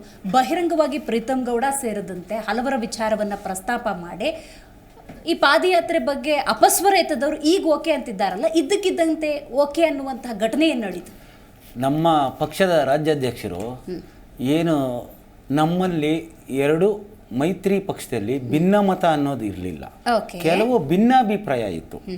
ಕೆಲವು ಚಿಹ್ನೆ ಅಳವಡಿಸೋದರಲ್ಲಿ, ಕಾರ್ಯಕ್ರಮದ ಏನು ರೂಪುರೇಷೆಗಳು ತಯಾರು ಮಾಡೋದಾಗಲಿ, ಕೆಲವು ನಮ್ಮ ಪಕ್ಷದ ಪಾಲುಗಾರಿಕೆ ಇರಬೇಕಾಗಿತ್ತು. ಅದು ಎಲ್ಲೋ ಸ್ವಲ್ಪ ಎಡವಟ್ಟಾಗಿತ್ತು. ಈಗ ಎಲ್ಲ ಸರಿ ಮಾಡಿದ್ದಾರೆ. ನಮ್ಮ ಪಕ್ಷದ ಬಾವುಟ ಸೇರಿ ಅವರು BJP ಪಕ್ಷದ ಬಾವುಟ, ಆಮೇಲೆ BJP ಪಕ್ಷದ ನಾಯಕರು, ನಮ್ಮ ಪಕ್ಷದ ನಾಯಕರು ಎಲ್ಲ ಒಂದುಗೂಡಿ ನಿನ್ನೆ ದೆಹಲಿಯಲ್ಲಿ ಚರ್ಚೆ ಆಗಿದೆ. ವರಿಷ್ಠರು ಏನು ಕಾರ್ಯಕ್ರಮ ರೂಪುರೇಷೆ ಬದಲಾವಣೆ ಆಗಿದೆ. ಕಾಂಗ್ರೆಸ್ ವಕ್ತಾರಾಗಲೇ ಪ್ರಸ್ತಾಪ ಮಾಡ್ತಾ ಇದ್ರು, BJP ಮತ್ತು JDS ಒಂದಾದ ಮೇಲೆ, ಮೈತ್ರಿ ಅಂತ ಮಾಡ್ಕೊಂಡ ಮೇಲೆ BJP JDSನ ಆಪೋಷಣ ತಗೊಳ್ತಾ ಇದೆ. ನೀವು ಹೇಳ್ತಾ ಇರೋದು ನಾನು ಒಪ್ಪಲ್ಲ. ಯಾಕೆ ಗೊತ್ತಾ? ನಾವು ಚುನಾವಣಾ ಸಂದರ್ಭದಲ್ಲಿ ಮಾತ್ರ ಮೈತ್ರಿ ಆಗಿರೋದು, ಆಯ್ತಾ? ನಮ್ಮದೇ ಪಕ್ಷದ ಧ್ಯೇಯಗಳನ್ನು ಬಿಟ್ಟು ಹೋಗಲ್ಲ ನಾವು. ಈಗ ಅವ್ರದ್ದು ಬಾವುಟ ಹಾಕಿದ್ರೆ ಅವ್ರ ಬಾವುಟದ ಕೆಳಗಡೆ ನಾವು ಹೋಗಲ್ಲ. ನಮ್ಮದೇ ಶಾಲು, ಅವ್ರದ್ದು ಶಾಲು ಹಾಕ್ಕೊಳ್ತೀವಿ, ನಮ್ಮ ಶಾಲು ಅವರು ಹಾಕ್ಕೊಳ್ತಾರೆ, ಅವ್ರ ಶಾಲು ಜೊತೆಗೆ ಹೋಗ್ಬೇಕು. ಈಗ ಒಂದು ಧ್ವಜಸ್ತಂಭ ಇರ್ಬೋದು, ಏನು ಬಾವುಟ ಅಂದರೆ ಪಕ್ಷದ ಚಿಹ್ನೆ, ಅದು ನಮ್ಮದು ಇರುತ್ತೆ, ಅವ್ರದ್ದು ಇರುತ್ತೆ. ಎಲ್ಲ ಏನಂದರೆ ಹೊಂದಾಣಿಕೆ ರೀತಿಯಲ್ಲಿ ಹೋಗ್ಬೇಕು ಅನ್ನೋ ಒಂದು ತೀರ್ಮಾನ ಆಗಿದೆ. ಇದುವರೆಗೂ ಆಗಿದೆ. ಕೆಲವು ತೀರ್ಮಾನಗಳಲ್ಲಿ ಕೆಲವು ಒಂದು ಭಿನ್ನಾಭಿಪ್ರಾಯ ಇರ್ತದೆ. ಅದನ್ನು ನಮ್ಮ ವರಿಷ್ಠರಿಗೂ ಅವ್ರ ವರಿಷ್ಠರು ಕುಳಿತುಕೊಂಡು ತೀರ್ಮಾನ ತಗೊಂಡಿದ್ದಾರೆ. ಈಗ ಸುಗಮ ಆಗಿದೆ. ನಾಳೆ ಬೆಳಗ್ಗೆ 8 ಗಂಟೆಗೆ ಹೊರಡ್ತಾ ಇದ್ದೀವಿ. ಕುಮಾರಸ್ವಾಮಿ ಅವರೇ ಉದ್ಘಾಟಿಸ್ತಾರೆ. ಹೌದು ಹೌದು. ಅದನ್ನ ಬಿಜೆಪಿ ಪಕ್ಷದ ರಾಜ್ಯಾಧ್ಯಕ್ಷರೇ ಹೇಳಿದ್ದಾರೆ. Fine, very nice. AP ವಕ್ತಾರರು ಹೇಳಬೇಕು, ಜ್ವಲಂತ ಸಮಸ್ಯೆಗಳಿದ್ದಾವೆ ಕರ್ನಾಟಕದಲ್ಲಿ, ಬೇಕಾದಷ್ಟು ಸಮಸ್ಯೆಗಳಿದ್ದಾವೆ. ಪಾದಯಾತ್ರೆ ಮಾಡಿಕೊಂಡು 2 ಹಗರಣ ಇಟ್ಟುಕೊಂಡು ಜನರ ಸಮಸ್ಯೆಗೆ ಆಡಳಿತ ಪಕ್ಷ ಸಹಕಾರವನ್ನು ನೀಡೋದಕ್ಕೆ ಸಾಧ್ಯವಾಗುತ್ತೆ ಅಂತ ಅನ್ಸುತ್ತೆ. ಯಾಕಂದರೆ ಹೋರಾಟ ಅಂತ BJP JDS ಅಂತಿದ್ರೆ ಅದ್ರ ಬಗ್ಗೆ ಫೋಕಸ್ ಮಾಡುತ್ತೆ ಹೊರತು ಕಾಂಗ್ರೆಸ್ ಬೇಕಾದಷ್ಟು ಇರುವಂಥ ಸಮಸ್ಯೆಗಳಿಗೆ ಫೋಕಸ್ ಮಾಡೋಕ್ಕಾಗತ್ತಾ? ನ್ಯಾಯ ಕೊಡಿಸೋದಕ್ಕಾಗತ್ತಾ? ಆಡಳಿತ ನಡೆಸೋಕ್ಕಾಗತ್ತಾ? ಒಂದು ಈ ಪಾದಯಾತ್ರೆ ಮಾಡುವಂಥದ್ದು ಯಾವುದೇ ರಾಜಕೀಯ ಪಕ್ಷದ ಒಂದು ರೈಟ್ಸ್, ಅದನ್ನು ಮಾಡ್ಬೋದು. ಆದರೆ ಇವರು ಈ ಪಾದಯಾತ್ರೆ ಮಾಡ್ತಿರುವಂಥ ಸಂದರ್ಭ ಇದೆಯಲ್ಲ, BJP ಮತ್ತು JDS ಅವರು ಮಾಡ್ತಿರುವಂಥ ಸಂದರ್ಭ ಇದೆಯಲ್ಲ, ಅದು ತುಂಬ ತಪ್ಪು. ಈಗ ನೋಡಿ, ಮೊನ್ನೆ ರೈಲ್ವೆ ವಿಚಾರವಾಗಿ ಮೊನ್ನೆ ಒಂದು ನೋಟಿಫಿಕೇಶನ್ ಬಂದಿದೆ. ಕರ್ನಾಟಕದ ರಾಜ್ಯದ ಯುವ ಜನರಿಗೆ ಅನ್ಯಾಯ ಆಗ್ತಾ ಇದೆ. RRB ಎಕ್ಸಾಮ್ಸ್ ಬರೀಬೇಕು ಅಂದರೆ ಆ ಎಕ್ಸಾಮ್ಸ್ ಬರೆಯೋದಕ್ಕೆ ಮುಂಚೆ ಕನ್ನಡದಲ್ಲಿ ಬರೀಬೋದಾಗಿತ್ತು. ಈಗ ಹೊಸ ನೋಟಿಫಿಕೇಶನ್ ಪ್ರಕಾರ ಕನ್ನಡದ ಅಭ್ಯರ್ಥಿಗಳಿಗೆ ಅವಕಾಶ ಇಲ್ಲ. ಇವತ್ತು ಹಿಂದಿ ಅಥವಾ ಇಂಗ್ಲೀಷ್ನಲ್ಲಿ ಮಾತ್ರ ಬರೀಬೇಕು. ಇವತ್ತು ಕರ್ನಾಟಕ ರಾಜ್ಯದವರೇ ಇವತ್ತು ಕೇಂದ್ರ ರೈಲ್ವೆ ಸಚಿವರಾಗಿದ್ದಾರೆ ಸೋಮಣ್ಣ ಅವರು. ರಾಜ್ಯದ ಜನತೆಯ ಹಿತ ಕಾಯಬೇಕಾಗಿರೋದು ಸೋಮಣ್ಣ ಅವರು. ಸೊ ಸೋಮಣ್ಣ ಅವರಿಗೆ ಈ ರೀತಿಯಾಗಿ ರಾಜ್ಯ ಜನತೆಗೆ ಅನ್ಯಾಯ ಆಗ್ತಾ ಇದೆ, ಉದ್ಯೋಗ ಇಲ್ಲ ಅಂತ ಎಲ್ಲ ಕಡೆ ಹೇಳ್ತಾ ಇದ್ದಾರೆ. ಸರ್ಕಾರದ ಒಂದು ಉದ್ಯೋಗ ದೊರಕುವಂಥ ಸಂದರ್ಭದಲ್ಲಿ ನಮ್ಮ ರಾಜ್ಯದ ಜನತೆಗೆ, ಯುವ ಜನತೆಗೆ ಒಂದು ಅನುಕೂಲ ಆಗುವಂಥ ನಿಟ್ಟಿನಲ್ಲಿ ಒಂದು ಕಾಂಗ್ರೆಸ್ ಪಕ್ಷ ಕೂಡ ಹೇಳಬೇಕಿತ್ತು. ಕಾಂಗ್ರೆಸ್ನವ್ರು ಹೇಳಿಲ್ಲ. BJP ಅವರಾದರೂ ಒತ್ತಾಯ ಹಾಕಬೇಕಿತ್ತು. ಮತ್ತು ಪ್ರಾದೇಶಿಕ ಪಕ್ಷ ಅಂತ ಹೇಳ್ಕೊಳ್ಳುವಂಥ ಕನ್ನಡ ನಾಡು ನುಡಿ ಜಲ ಬಗ್ಗೆ ಮಾತಾಡುವಂಥ JDS ಅದರ ಬಗ್ಗೆ ಒತ್ತಡ ಹಾಕಬೇಕಾಗಿತ್ತು. JDS ಇವತ್ತಿನ ತನಕ ಒಂದು ಶಬ್ದ ಆ ವಿಚಾರದಲ್ಲಿ ಮಾತಾಡಲಿಲ್ಲ. ಆಮೇಲೆ ರಾಜ್ಯಾದ್ಯಂತ ನೀವು ನೋಡಿದರೆ ಕೆಟ್ಟ ಇನ್ಫ್ರಾಸ್ಟ್ರಕ್ಚರ್ ಕೆಟ್ಟ ರೋಡ್ಗಳಿಂದಾಗಿ ಕೆಟ್ಟ ಪ್ಲಾನಿಂಗಿಂದಾಗಿ ಇವತ್ತು ರಾಜ್ಯ ಜನ ಸಾಯ್ತಾ ಇದ್ದಾರೆ. ಮಂಗಳೂರಿಗೆ ಹೋಗ್ಲಿಕ್ಕೆ ಆಗ್ತಾ ಇಲ್ಲ. ಶಿರಾಡಿ ಘಾಟಿನಲ್ಲಿ ಪ್ರಾಬ್ಲಮ್ ಇದೆ, ಚಾರ್ಮಾಡಿ ಘಾಟಿ ಪ್ರಾಬ್ಲಮ್ ಇದೆ, ರೈಲ್ಗಳನ್ನು ಕಟ್ ಮಾಡಿದ್ದಾರೆ. ಬೆಂಗಳೂರಿನ ನಮ್ಮ ರಾಜ್ಯದ ರಾಜಧಾನಿಯಿಂದ ರಾಜ್ಯದ ಇನ್ನೊಂದು ಪ್ರಮುಖ ನಗರ, ಎರಡನೇ ಪ್ರಮುಖ ನಗರ ಮಂಗಳೂರಿಗೆ ಹೋಗ್ಲಿಕ್ಕೆ ಸರಿಯಾದಂಥ ವ್ಯವಸ್ಥೆ ಇಲ್ಲ. ಇದು ತುಂಬ ಜ್ವಲಂತ ಸಮಸ್ಯೆಗಳು. ಈ ವಿಚಾರಗಳ ಬಗ್ಗೆ ಚರ್ಚೆ ಮಾಡ್ದೇನೆ ನಾವು ಪಾದಯಾತ್ರೆ ಅಂತ, ಇವ್ರು ಪಾದಯಾತ್ರೆ ಮಾಡ್ಕೊಳ್ಳಿ, ಅವ್ರಿಗೆ ಸಂಪೂರ್ಣ ರೈಟ್ಸ್ ಇದೆ. ಇವ್ರು ಪಾದಯಾತ್ರೆ ಮಾಡ್ತಿರೋದ್ರಲ್ಲಿ ಇವರು ಅಕ್ಕಪಕ್ಕ ಕೂತ್ಕೊಂಡು, ಈಗ ನಾವೇನು ಕೂತ್ಕೊಂಡು ಡಿಸ್ಕಷನ್ ಮಾಡ್ತೀವಿ, ಈ ಸಿಂಪಲ್ ಡಿಸ್ಕಷನ್ನು BJP ಅವರು ಅವ್ರ ಪಾರ್ಟಿ ಒಳಗೆ ಅಥವಾ JDS ಮತ್ತು BJP ಕೂತ್ಕೊಂಡು ಮಾಡಿದಿದ್ರೆ ಇವತ್ತು ಈ ಸಮಸ್ಯೆ ಬರ್ತಿರಲಿಲ್ಲ. ಮೊನ್ನೆ ನಿಖಿಲ್ ಕುಮಾರಸ್ವಾಮಿ ಅವರು JDS ಯುವ ರಾಜ್ಯಾಧ್ಯಕ್ಷರು ಅವರೊಂದು ಪತ್ರಿಕಾಗೋಷ್ಠಿ ಮಾಡಿ ಹೇಳ್ತಾರೆ, ಅವರೊಂದು ಪತ್ರಿಕೆಯವ್ರ ಜೊತೆಗೆ ಮಾತಾಡ್ತಾ ಹೇಳ್ತಾರೆ, ನಮ್ಮ ಕೋರ್ ಕಮಿಟಿ ತೀರ್ಮಾನ ತಗೊಂಡಿದೆ, ಪಾದಯಾತ್ರೆಯಲ್ಲಿ ಈ ಸಮಯದಲ್ಲಿ ಭಾಗಿಯಾಗೋದು ಬೇಡ, ಯಾಕೆಂದರೆ ರಾಜ್ಯದಲ್ಲಿ ಅತಿವೃಷ್ಟಿ ಆಗ್ತಾ ಇದೆ, ರಾಜ್ಯ ಜನರಿಗೆ ಸಮಸ್ಯೆ ಆಗ್ತಾ ಇದೆ, ಮತ್ತು ಎಲ್ಲ ಕಡೆ ನೀರು ಓವರ್ ಫ್ಲಡ್ಡಿಂಗ್ ಆಗ್ತಾ ಇದೆ. ನಾವು ಈ ವಿಚಾರವಾಗಿ ಈ ಹೋರಾಟ ಮಾಡೋಣ, ರಾಜ್ಯ ಜನರ ಪರವಾಗಿ ನಿಲ್ಲೋಣ ಅಂತ ನಿಖಿಲ್ ಕುಮಾರಸ್ವಾಮಿ ಅವರು ಹೇಳ್ತಾರೆ. JP ಭವನದಲ್ಲಿ, ಅದಕ್ಕೆ ಹಿಂದಿನ ದಿವಸ JP ಭವನದಲ್ಲಿ JDS ಕೋರ್ ಕಮಿಟಿ ಸಭೆ ಆಗುತ್ತೆ, GT ದೇವೇಗೌಡರ ಅಧ್ಯಕ್ಷತೆಯಲ್ಲಿ. ಇವತ್ತು ನೀವು ಮೀಡಿಯಾದಲ್ಲೂ ಕೂಡ ನೀವು ಶೋ ಮಾಡಿದ್ದೀರಾ, ಅವರು ಸ್ಪಷ್ಟವಾಗಿ ಹೇಳ್ತಾರೆ ಇಲ್ಲಿ JDS ಇವತ್ತು ಪಾದಯಾತ್ರೆಯಲ್ಲಿ ಪಾಲ್ಗೊಳ್ತಾ ಇಲ್ಲ, ಯಾಕೆ ಅಂದರೆ ರಾಜ್ಯದ ಜನರಿಗೆ ಸಮಸ್ಯೆ ಇದೆ ಅಂತ. ಆಮೇಲೆ ಮಾರನೇ ದಿವಸ ಕುಮಾರಸ್ವಾಮಿ ಸಭೆಗೆ ಹೋಗ್ತಾರೆ. ಸಭೆಗೆ ಹೋಗಿ ಕುಮಾರಸ್ವಾಮಿ ಅವರು ಐಡೆಂಟಿಫೈ ಮಾಡೋದು ಪ್ರೀತಮ್ ಗೌಡ್ರ ವಿಚಾರನ ಇವರಿಗೆ. ಆಮೇಲೆ ಇವತ್ತು ನೋಡಿದ್ರೆ ವಿಜಯೇಂದ್ರ ಅವ್ರ ಸ್ಟೇಟ್ಮೆಂಟ್ ನೋಡಿದ್ರೆ ಇವತ್ತು ಪಾದಯಾತ್ರೆ ಕುಮಾರಸ್ವಾಮಿ ಶಾಲೆ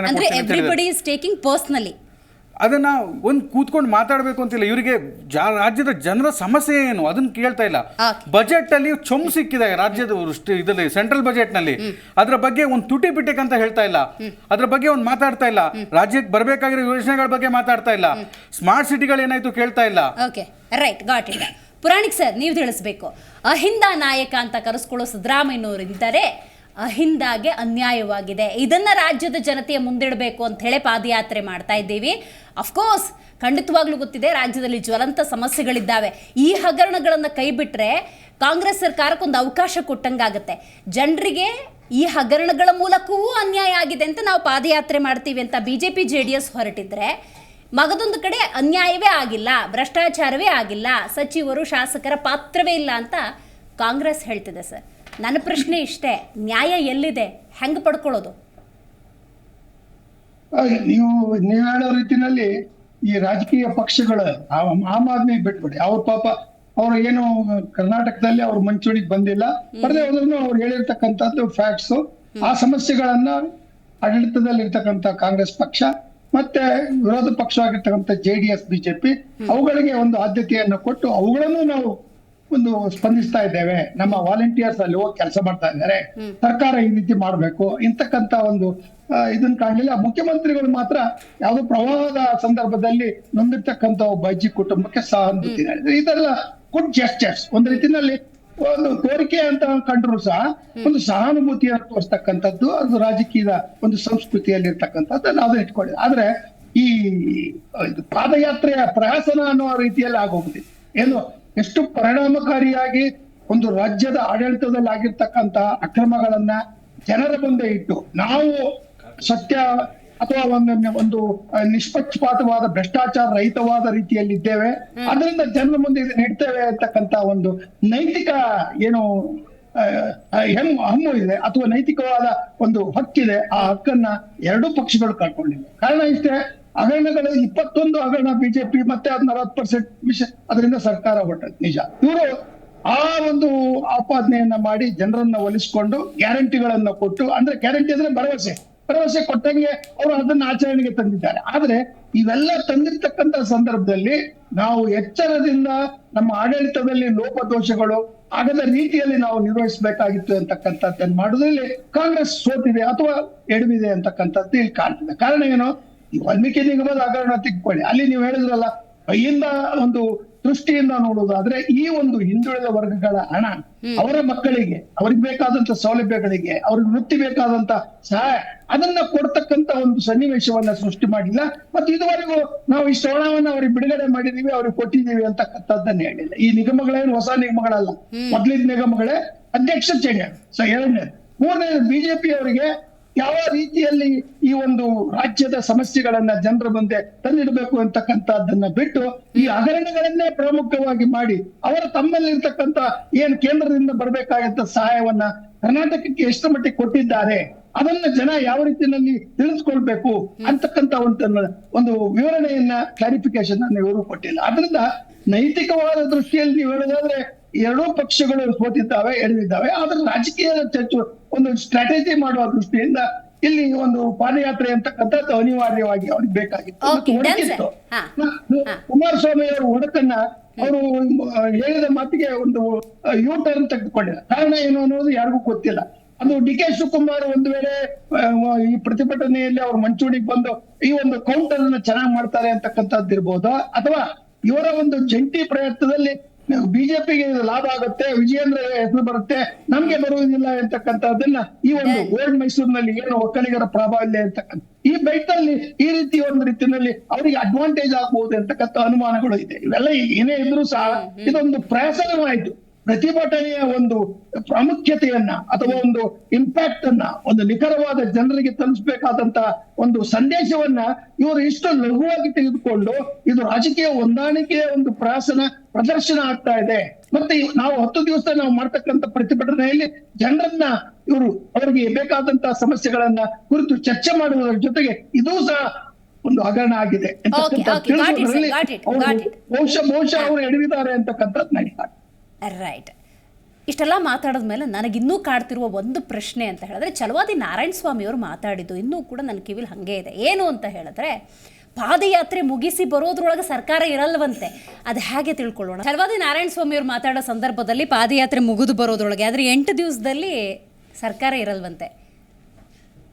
ಅವರು ಹಂಗೆ ಹೇಳ್ತಾ ಇರ್ತಾರೆ. JH ಪಾಟೀಲ್ರು ಒಂದು ಕತೆ ಹೇಳಿದ್ರು ವಿಧಾನಸೌಧದಲ್ಲಿ. ಏನೋ ತೋಳ ಹೋಗ್ತಾ ಇತ್ತು, ಎಂಥದ್ದು ಮೇಕೆ ಹೋಗ್ತಾ ಇತ್ತು, ತೋಳ ಹಿಂದ್ಗಡೆಯಿಂದ ಅದೇನೋ ಬೀಳುತ್ತೆ ಬೀಳುತ್ತೆ ಬೀಳುತ್ತೆ ಅಂತ ನೋಡ್ತಾ ಇತ್ತಂತೆ. ಸೊ ಹಂಗೆ ಇವೆಲ್ಲ ಕನಸಿನ ಮಾತುಗಳು. ಅವ್ರಿಗೆ ಆ ಕನಸು ಆ ಥರ ಬಿದ್ದಿದ್ರೆ ಬೀಳ್ತಾ ಇರಲಿ. DK ಶಿವಕುಮಾರ್ ಅವರನ್ನ CM ಸ್ಥಾನದಲ್ಲಿ ಕೂರಿಸೋದಕ್ಕೆ ವಿಜಯೇಂದ್ರ ಅವ್ರು ಮಾಡ್ತಿರೋ ಪಾದಯಾತ್ರೆ ಅಂತ ಟೀಕೆ ಟಿಪ್ಪಣಿಗಳು ಬರ್ತಾ ಇದೆ. ಅದು ನಾವು ಮಾಡಿಲ್ಲ. ನಾನು ಮೊದಲೇ ಹೇಳಿದೆ, DK ಶಿವಕುಮಾರ್ ಹತ್ರ ಧರ್ಮರಾಯನ್ ಧರ್ಮತ್ವ ಇದೆ, ಕೃಷ್ಣನ ತಂತ್ರ ಇದೆ, ಭೀಮನ ಬಲ ಇದೆ, ವಿದುರನ ನೀತಿ ಇದೆ, ಅರ್ಜುನನ ಗುರಿ ಇದೆ, ಕರ್ಣನ ದಾನತ್ವನೂ ಇದೆ. ಯಾಕೆ ಅಂತಂದ್ರೆ ಅವರು ಒಂದು ಗುರಿ ಇಟ್ಟು ಈ KPCC ಅಧ್ಯಕ್ಷ ಆಗಿ 136 ಸೀಟ್ಗಳನ್ನ ತಗೊಂಬಂದ್ರು. ಧರ್ಮದಲ್ಲಿ ನೀತಿಯಲ್ಲಿ ರಾಜಕಾರಣ ಮಾಡ್ತಾ ಹೋದ್ರು. ಆದ್ರೆ BJPನವರು ಅಥವಾ JDSನವರು ಬಹಳ ಮುಖ್ಯವಾಗಿ ವಿಜೇಂದ್ರ ಅಥವಾ ಕುಮಾರಸ್ವಾಮಿ, ಅದರಲ್ಲೂ ಕುಮಾರಸ್ವಾಮಿ ಶಕುನಿಯ ಒಂದು ಕುತಂತ್ರ ಮಾಡಲು ಹೊರಟಾಗ ಖಂಡಿತವಾಗಲು ನಾವು ಕೃಷ್ಣನ ತಂತ್ರ ಮಾಡಲೇಬೇಕಾಗಿತ್ತು. ಅದನ್ನ ನಾವು ಮಾಡಿದ್ದೀವಿ. ಈಗ DK ಶಿವಕುಮಾರ್ ಅವರು ಪ್ರಸ್ತಾಪ ಮಾಡುವಂತಹ ಮಹಾಭಾರತ, ಈ ಅತಿರಥ ಗಣ್ಯರ ನಾವೆಲ್ಲರೂ ಆದರ್ಶ ಅಂದ್ಕೊಳ್ಳೋ ಈ ಹೆಸರುಗಳನ್ನು ಉಲ್ಲೇಖ ಮಾಡಿ ಧರ್ಮದ ಬಗ್ಗೆ ಮಾತಾಡ್ತೀರಿ, ನ್ಯಾಯದ ಬಗ್ಗೆ ಮಾತಾಡ್ತೀರಿ, ದಾನದ ಬಗ್ಗೆ ಮಾತಾಡ್ತೀರಿ. ಕರ್ನಾಟಕದ ಕರುನಾಡಿನ ಈ ಮಣ್ಣಿನಲ್ಲಿ ಹುಟ್ಟಿರುವ ಒಬ್ಬ ವ್ಯಕ್ತಿ ಕೇಂದ್ರದಲ್ಲಿ ಸಚಿವರಾಗಿದ್ದಾರೆ. ಅಂಥವರಿಗೆ ಒಂದು ಸಣ್ಣ ಗೌರವ ಕೊಡಬೇಕು ಅನ್ನೋದು ಕಾಂಗ್ರೆಸ್ಸಿಗೆ ಬರಲ್ವಾ? ಶಕುನಿ ಅನ್ನೋ ಶಬ್ದ ಪ್ರಯೋಗ ಮಾಡ್ತಿರಲ್ಲ, ಶಕುನಿ ಅನ್ನೋ ಶಬ್ದ ಪ್ರಯೋಗ ಮಾಡ್ತಿರಲ್ಲ, ಇದನ್ನ ರಾಜ್ಯದ ಜನ ಒಪ್ಕೊಳ್ತಾರ? 100%. 2006ರಿಂದ 2008 ತನಕ. ಒಂದ್ ನಿಮಿಷ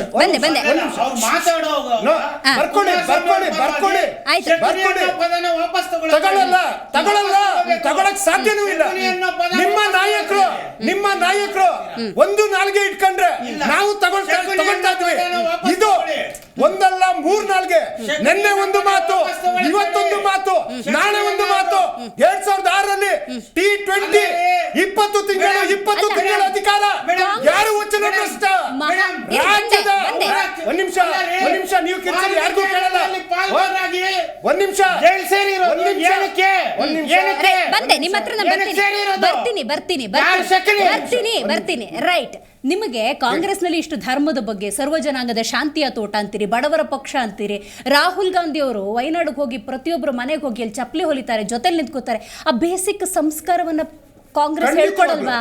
ಒಬ್ಬ ಕೇಂದ್ರ ಸಚಿವರಿಗೆ ಗೌರವ ಕೊಡಬೇಕು. ಪರ್ಸನಲಿ ತೇಜೋವಧೆ ಮಾಡೋದು ಅಪರಾಧ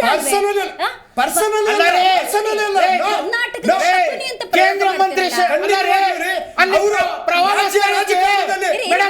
ಇಲ್ಲ ಗುಡ್ಡ ಎಲ್ಲ ಅಲ್ಲಿ ಹಾಳಾಗೋಗಿತ್ತು. ಕೇಂದ್ರದಿಂದ ಮಂತ್ರಿ ಬಂದು ಇಲ್ಲಿ ಬಂದ ಮೇಲೆ ಮುಖ್ಯಮಂತ್ರಿ ಹೋಗೋದು. ರೈಟ್. ಅವಾಗ ಕುಮಾರಸ್ವಾಮಿ ಬೇಕಾ? Okay, got it, please continue. Madam, ಒಬ್ಬ ಕೇಂದ್ರದ ಮಂತ್ರಿ ಆದವರು ರಾಜ್ಯಕ್ಕೆ ಏನು ಕೊಡುಗೆ ಕೊಟ್ರು? ಹೌದು, ಮಿಲಿಟರಿ ಅಂದ್ರಲ್ಲ, ಮಿಲಿಟರಿ ಅಂದ್ರು. ಮಿಲಿಟರಿ ಬಂದು ಕುಮಾರಣ್ಣ ಬಂದ್ಮೇಲೆ ಮಿಲಿಟರಿ ಬಂದಿದ್ದು. ಕುಮಾರಣ್ಣ ಬಂದ್ಮೇಲೆ ಮುಖ್ಯಮಂತ್ರಿ ಉಪಮುಖ್ಯಮಂತ್ರಿ ಆಗಿದ್ದು.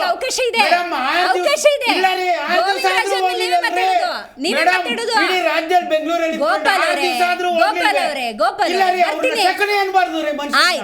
ಆಯ್ತು, ಅದನ್ನೇ ನಾನು ಪ್ರಸ್ತಾಪ ಮಾಡಿ. ಧರ್ಮರಾಯ ಅನ್ಲಿರಿ. ಆಯ್ತು ಪ್ಲೀಸ್. ಅವ್ರು ಕೇಳೋರ್ನ ಯಾರಿಗೆ ಕೈ ಕೊಟ್ರು ಅವ್ರನ್ನ ಕೇಳಿದ್ರೆ ಧರ್ಮರಾಯನೋ ಇನ್ಯಾವ ರಾಯನೋ ಅಂತ ಟಕ್ಕರ್ ಅಂತಾರಲ್ಲ, ಕಳ್ಳತನ ಮಾಡಿರೋದಕ್ಕೆ ಟಕ್ಕರ್ ಕೊಡಕ್ ಹೊರಟಿರೋದು. ನಿಮ್ ಮಾಧ್ಯಮದಲ್ಲಿ ತೋರಿಸ್ತಾ ಇದ್ದೀರಾ. ಟಕ್ಕರ್ ಕೊಡೋದು ಯಾರು? ಕಳ್ಳತನ ಮಾಡಿರೋರೆ ಟಕ್ಕರ್ ಕೊಡೋದು. ಅವ್ರಷ್ಟು ಅವ್ರು ಇರ್ಲಿ, ಕಳ್ಳತನ ಮಾಡ್ಲಿಲ್ಲ ಅಂದ್ರೆ ಟಕ್ಕರ್ ಯಾಕೆ ಕೊಡ್ತಾರ? ನಿಮ್ ಮಾಧ್ಯಮದಲ್ಲಿ ತೋರಿಸ್ತಾ ಇದ್ದೀರಾ ಟಕ್ಕರ್ ಅಂತ. ನೈತಿಕತೆಯ ಸಭೆ ಏನದು ಸಭೆ? ಏನ್ ಮಾಡೋದಕ್ಕೆ ಹೊರಟಿದ್ದೀರಿ? ನೈತಿಕತೆ ಪ್ರಶ್ನೆಯ ಸಭೆ ಅಂತ ನೈತಿಕತೆ ಸಭೆ ಮಾತಾಡೋದಾದ್ರೆ ಖಂಡಿತ ನಾನು ಮಾತಾಡಲ್ಲ. ದಯವಿಟ್ಟು ದರ್ಶನ್ ಅವರೇ ಅರ್ಥ ಮಾಡ್ಕೋಬೇಕು. ನೀವು ಆ ಶಬ್ದ ಪ್ರಯೋಗ ಮಾಡಿದ್ರೆ ಮನುಷ್ಯರಾಗಿ ಹುಟ್ಟಿದ ಮೇಲೆ ಎಂತವ್ರಿಗೂ ಸಂಕಟ ಆಗುತ್ತೆ. ಆ ಸಂಕಟವನ್ನು ವ್ಯಕ್ತಪಡಿಸಿದ್ದಾರೆ. Then continue.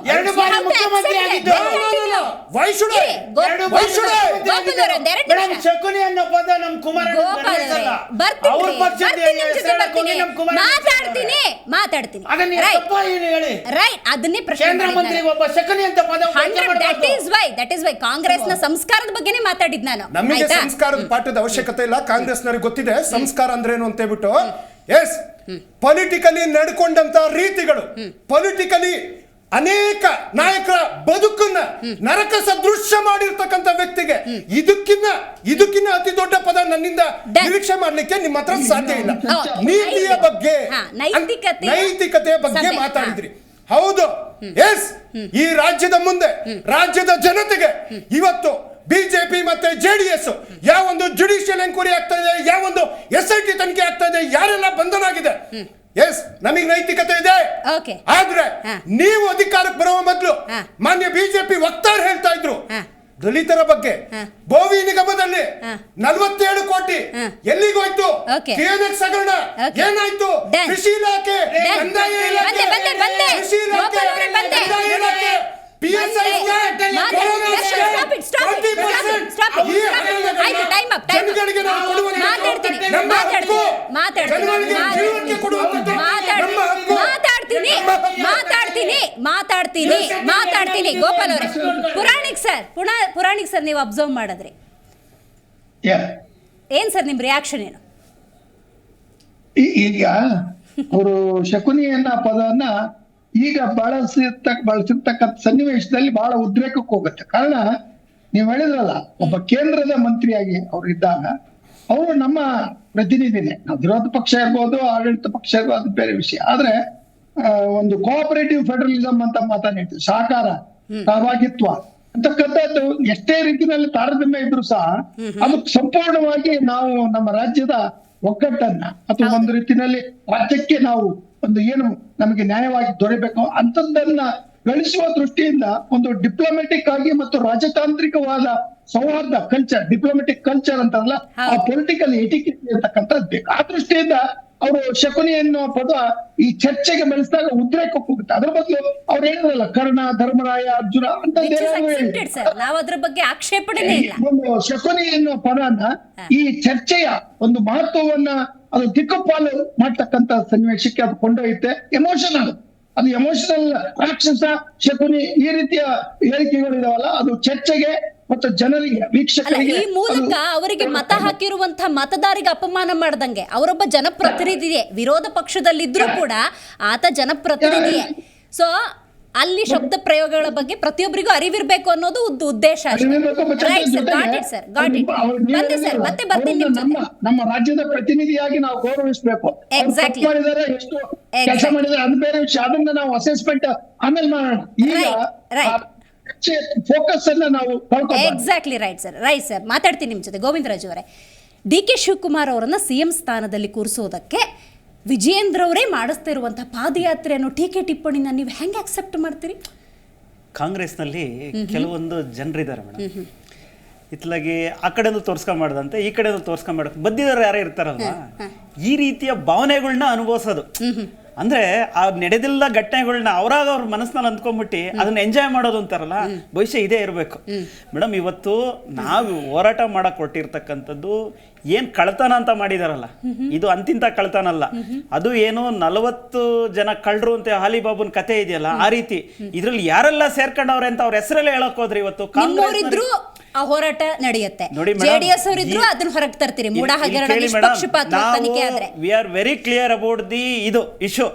ಇವತ್ತು ನಾವಿವತ್ತು ಹೋರಾಟ ಕೇಳಿದ ಮೇಲೆ ನೀವು ಅದನ್ನ ಯಾವ್ದೋ ತೆಗಿತೀನಿ, ಇನ್ನೊಂದು ತೆಗಿತೀನಿ, ಮತ್ತೊಂದು ತೆಗಿತೀನಿ ಅಂದ್ರೆ ಇಲ್ಲಿ ಯಾರು ಭಯ ಪಡಕ್ ಕೂತಿದಾರ್ರಿ? We are ready to face that. ಯಾರನ್ನ ಇದರಲ್ಲಿ ತಪ್ಪು ಮಾಡಿದ್ರೆ, ಅನ್ಯಾಯ ಮಾಡಿದ್ರೆ ಭವಿಷ್ಯ ಅವರಿಗೆ ಪನಿಷ್ಮೆಂಟ್ ಆಗೋದಾಗ್ಲಿ. ನೀವು ಮಾಡಿರೋದಕ್ಕೂ ಇವತ್ತು ಪನಿಷ್ಮೆಂಟ್ ಆಗ್ಬೇಕಲ್ಲ. ನಾವು ಅದನ್ನ ಕೇಳಕೊಳ್ರೆ ನಿಮ್ಗೆ ಕಾಂಗ್ರೆಸ್ ಇವತ್ತು ನಾವು ಹೊಡ್ತಕ್ಕಂಥ ಪಾದಯಾತ್ರೆಗೆ ಹತ್ತಿಕ್ಕ ಕೆಲಸ ಮಾಡಕ್ಕೋಸ್ಕರ ಮಾಡ್ತಾ ಇದ್ದೀರಾ? ಇದು ಮಾಡ್ಲೇಬಾರ್ದು ಅಂತಲ್ಲ. ಅಂದ್ರೆ ನೀವು ಕಾಂಗ್ರೆಸ್ನರಂತಂದ್ರೆ ನಿಮ್ಮ ಯಾವ್ದೋ ಒಂದು ಕಂಟ್ರೋಲ್ ಆಫ್ ದಿ ಆರ್ಮಿ ತರ ನೀವು ಇನ್ನೊಬ್ರು ಹೋರಾಟ ಮಾಡಬಾರ್ದು, ಈ ರಾಜ್ಯದ ಜನತೆಗೆ ನ್ಯಾಯ ಕೊಡಿಸಬಾರ್ದು ಅಂತ ಹೇಳ್ಬಿಟ್ಟು ಹತ್ತಿಕ್ಕ ಕೆಲಸ ಮಾಡ್ತಾ ಇದ್ದೀರಾ ಅಂದ್ರೆ ನೀವು ಇದು ಕುರುಕ್ಷೇತ್ರದ ಇದನ್ನ ಮಾತಾಡಕ್ ಹೇಳ್ತೀರಾ, ಧರ್ಮತ್ವ, ಶೂರತ್ವ ಇದೆಲ್ಲ ಹೇಳಕ್ ಹೊರಟಾದ್ರು. ಇವತ್ತು ಆಮ್ ಆದ್ಮಿ ಅವರಿಗೆ ಯಾವ ನೈತಿಕತೆನೆಲ್ಲ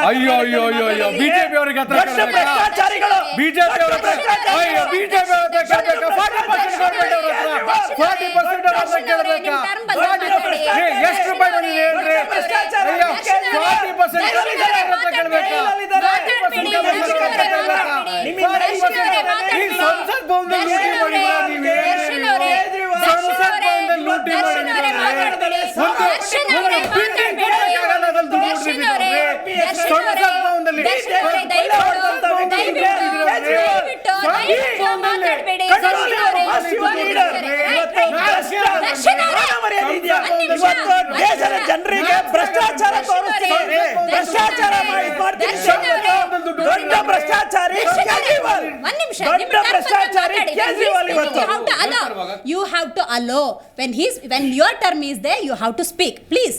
ಇವತ್ತು ಗೋಪಾಲ್ ಸುಬ್ರಹ್ಮಣ್ಯ ಅವರು ಇವತ್ತು ಇಲ್ಲಿ ಕೂತ್ಕೊಂಡು ಮಾತಾಡ್ತಾ ಇದ್ದಾರೆ. ಇದೇ ಅರವಿಂದ್ ಕೇಜ್ರಿವಾಲ್ ಈ ದೇಶದಲ್ಲಿ ಭ್ರಷ್ಟಾಚಾರ ವಿರುದ್ಧವಾಗಿ ಆಂದೋಲನ ಮಾಡಿದಂತ ವ್ಯಕ್ತಿ ಇವತ್ತು ಲಿಕ್ಕರ್ ಅಂತ ಹಗರಣದಲ್ಲಿ ದೊಡ್ಡ ಭ್ರಷ್ಟಾಚಾರ ಮಾಡಿ ಜೈಲಿಗೆ ಕಟ್ಟಿದ್ದಾರೆ. ಇವತ್ತು ದೇಶಕ್ಕೆ ನ್ಯಾಯ ಕೊಡ್ಸಕ್ಕಾಗುತ್ತೆ ಅಂತ ಹೇಳಿ ಇಂಥ ವ್ಯಕ್ತಿಗಳು ಇವತ್ತು ರಾಜ್ಯದಲ್ಲಿ ದೊಡ್ಡ ಪ್ರಚಾರಕ್ಕೆ ತಾಣಕ್ಕೋಸ್ಕರ ಇತ್ಲ ಕಾಂಗ್ರೆಸ್ ಮಾಡೋ ಅನಾಚಾರ್ಯಗಳನ್ನ ವಿರೋಧ ಮಾಡೋ ಶಕ್ತಿ ಕಳ್ಕೊಂಡಿರ್ತಕ್ಕಂಥ ಇವರು ಇವತ್ತು ಮೇಡಮ್ ಇವತ್ತು ಕಾಂಗ್ರೆಸ್ಸಿನ ಆಯ್ತು ಗೋವಿಂದರಾಜ್ ಅವರೇ ಬರ್ತೀನಿ ನಾನು ಅಲ್ಲಿ. ಅಲ್ಲ, ಇದು ವಿಚಾರಗಳು ಹೇಗಿದೆ ಅಂತಂದ್ರೆ ನಾವು ಪಾದಯಾತ್ರೆ ಅರ್ಥ ಮಾಡ್ಕೊಳ್ಳಿ ಗೋಪಾಲ್ ಅವರೇ, ದ್ವಂದ್ವ ಹೇಳಿಕೆಗಳನ್ನ ಕೊಡೋದ್ರಿಂದ ನಿಮ್ಮ ಕಾರ್ಯಕರ್ತರೆ ಕನ್ಫ್ಯೂಸ್ ಆಗಲ್ವಾ?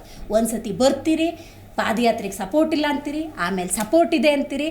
ನಿಖಿಲ್ ಕುಮಾರಸ್ವಾಮಿನೂ ಹಂಗೆ ಮಾಡ್ತಾರೆ, ಕುಮಾರಸ್ವಾಮಿನೂ ಹಂಗೆ ಮಾಡ್ತಾರೆ ಅಂದ್ರೆ ಕಾರ್ಯಕರ್ತರ ಕತೆ ಮೊದಲೇ ನಿಮ್ಮ ಪಕ್ಷಕ್ಕೆ ಕುಟುಂಬ ನಾವು ಪ್ರಥಮವಾಗಿ ನಾನೇ ಹೇಳಿದ್ದೀನಿ, ನಮ್ಮ ಏನು ಮೈತ್ರಿಲಿ ಕೆಲವೊಂದು ಪಾದಯಾತ್ರೆಗೆ ಮುಖಂಡರು ಕರೆಸೋದಾಗ್ಲಿ, ಇನ್ನೊಂದು ಎಲ್ಲಿ ವಾಸ್ತವ್ಯ ಹೂಡಬೇಕು, ಆ ಊಟದ ವ್ಯವಸ್ಥೆ, JDS BJP ಈ ಕಾರ್ಯಕ್ರಮ ಸುಸೂತ್ರವಾಗಿ ನಡಿಬೇಕಾದ್ರೆ ಒಂದು ಪ್ಲಾನ್ ಇರುತ್ತೆ, ರೂಪುರೇಷೆ ಇರುತ್ತೆ. ಆ ರೂಪುರೇಷೆಯನ್ನು ಈಗ ನಿನ್ನೆ ಸಾಯಂಕಾಲ ತೀರ್ಮಾನ ಆಗಿದೆ. ಅದ್ರ ಬಗ್ಗೆ ಮತ್ತೆ ಪ್ರಶ್ನೆ ಮಾಡಬೇಡಿ. ಈಗ ಹೊರಟಿದ್ದೀವಿ ನಾಳೆ ಬೆಳಗ್ಗೆ ಅಂದಮೇಲೆ ಮತ್ತೆ ಯಾಕೆ ಎದ್ಕಕ್ಕೆ ಹೋಯ್ತೀರಾ ಪ್ರಶ್ನೆನ? ಅಲ್ಲ, ಅದು ಮುಗೀತು, ಹೋಗ್ತಾ ಇದ್ದೀವಿ. ಗೊತ್ತಿಲ್ಲ ನೋಡಿ, ಮೈತ್ರಿ ಅಂದಾಗ ಬಿಜೆಪಿಯ ಏನು ಕಾರ್ಯಕರ್ತರು ಬೆಂಬಲಿಗರು ನಿಮಗ್ ಮತ ಹಾಕಿರೋರು ನಂಬಿರ್ತಾರೆ ಈ ಪಾದಯಾತ್ರೆನ ನ್ಯಾಯ ಸಿಗುತ್ತೆ ಅಂತ. JDS ಅಂದಾಗ್ಲೂ ಹಂಗೆ ನಂಬ್ಕೊಂಡಿರ್ತಾರೆ. ಮಧ್ಯದಲ್ಲಿ ಏನೋ ಪ್ರೀತಮ್ ಗೌಡ ಬಂದ ತಕ್ಷಣ ಅಂತ ದಿಕ್ಕು ಚೇಂಜ್ ಮಾಡ್ಬಿಟ್ರೆ ಆಗಬಾರ್ದು. ಆ ಸಮನ್ವಯತೆಯನ್ನ ಕಾಯ್ದುಕೊಳ್ತಾ ಇದ್ದೀರಾ ಬಿಜೆಪಿ ಮತ್ತು JDS? ಈಗ ಸಮನ್ವಯ ಸಮಿತಿ ಅನ್ನೋದು ನಿನ್ನೆ ಸಾಯಂಕಾಲ ತೀರ್ಮಾನ ಆಗಿದೆ.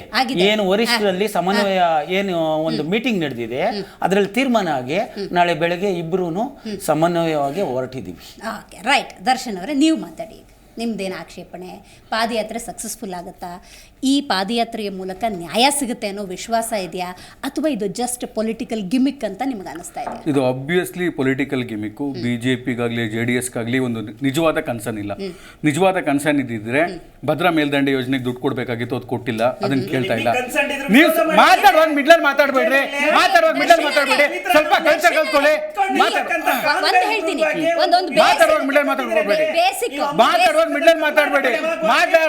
ಮಾತಾಡಬೇಡಿ. ನೀವೇ ಗಿಮಿಕ್ ಮಾಡ್ತಾ ಇರೋದು, ಇನ್ನೇನ್ ಮಾಡ್ತಿದ್ದೀರಾ? ಯಾಕೆ ಮೂಡಾದರ ಹಗರಣಕ್ಕೆ ನೀವು ವಿರುದ್ಧ ಪಾದಯಾತ್ರೆ ಮಾಡಿದ್ರೆ ಏನೇ ಪ್ರಶ್ನ? ಲೀಗಲ್ ಫೈಟ್ ಮಾಡ್ಬೇಕಿಂತ ಮಾಡ್ತಾ ಇದ್ದೀರಾ ನೀವು? ನಿಮ್ಮ ಪಕ್ಷದ ಶಾಸಕರು, ನಿಮ್ಮ ಪಕ್ಷದ ಕೇಂದ್ರ ಸಚಿವರಾಗಿದ್ದಂತವರೇ ಹೇಳ್ತಾರೆ ನೀವು ಸುಪಾರಿ ಪಾದಯಾತ್ರೆ ಅಂತ. ನೀವು ಸುಪಾರಿ ನೀವೇನು ಹಿಂದೂ ಹುಲಿ ಅಂತ ಹೇಳ್ಕೊಂಡು ಓಡಾಡ್ತಿದ್ದೀರಲ್ಲ, ಅವ್ರು ಹೇಳ್ತಾ ಇದಾರೆ ನೀವು ಸುಪಾರಿ ಪಾರ್ಟಿ ಅಂತ. ನಾವ್ಯಾರ ನಿಮ್ಮ ಪಕ್ಷದವ್ರು ಹೇಳ್ತಾ ಇದಾರಲ್ರಿ, ನಿಮ್ಮ ಎಕಡೆ ಹೇಳ್ತಾ ಇದಾರೆ, ಹೇಳ್ತಾ ಇದಾರೆ. ಮೈಸೂರಿನ ಬಳ್ಳಾರಿವರೆಗೂ ಪಾದಯಾತ್ರೆ ಮಾಡಿದ್ದು ಚುನಾವಣೆ ಗಿಮ್ಮಿಕ್ಕೆ. ವೇದಿಕೆ ಅಂದಾಗ ಒಂದು ಡೆಕೋರಮ್ ಅಂತಿರುತ್ತೆ. Can you please all of you maintain? ಒಬ್ರು ಮಾತಾಡ್ಬೇಕಾದ್ರೆ ಇನ್ನೊಂದು ಅವಕಾಶ ಕೊಡಿ. ಅವ್ರು ಮಾತಾಡ್ತಿದ್ದಾಗ ನೀವು ಮಾತಾಡಿದ್ರೆ, ಈಗ ನೀವು ಮಾತಾಡ್ತಿದ್ದಾಗ ಅವ್ರು ಬಿಡ್ತಾರಾ? ಅದನ್ನ please maintain, please continue. Okay, ಇದು ಪೊಲಿಟಿಕಲ್ ಗಿಮಿಕ್ ಅಲ್ಲದೆ ಬೇರೆ ಏನೂ ಅಲ್ಲ. ರಾಜ್ಯದ ಜನತೆಗೆ ನಿಮ್ಗೆ ಯಾಕೆ ತರ ಫೀಲ್ ಆಗ್ತಾ ಇದೆ? It is a political gimmick ಅಂತ ನಿಮ್ಗೆ ಯಾಕೆ ಫೀಲ್? ಅವರ ನಡೆ ನುಡಿಗಳಲ್ಲಿ ನನಗೆ ಅಂತಲ್ಲ, ಯಾವುದೇ ಸಾಮಾನ್ಯ ಜನ ನೋಡಿದ್ರು ಒಂದು ದಿವಸಕ್ಕೆ ನಾನು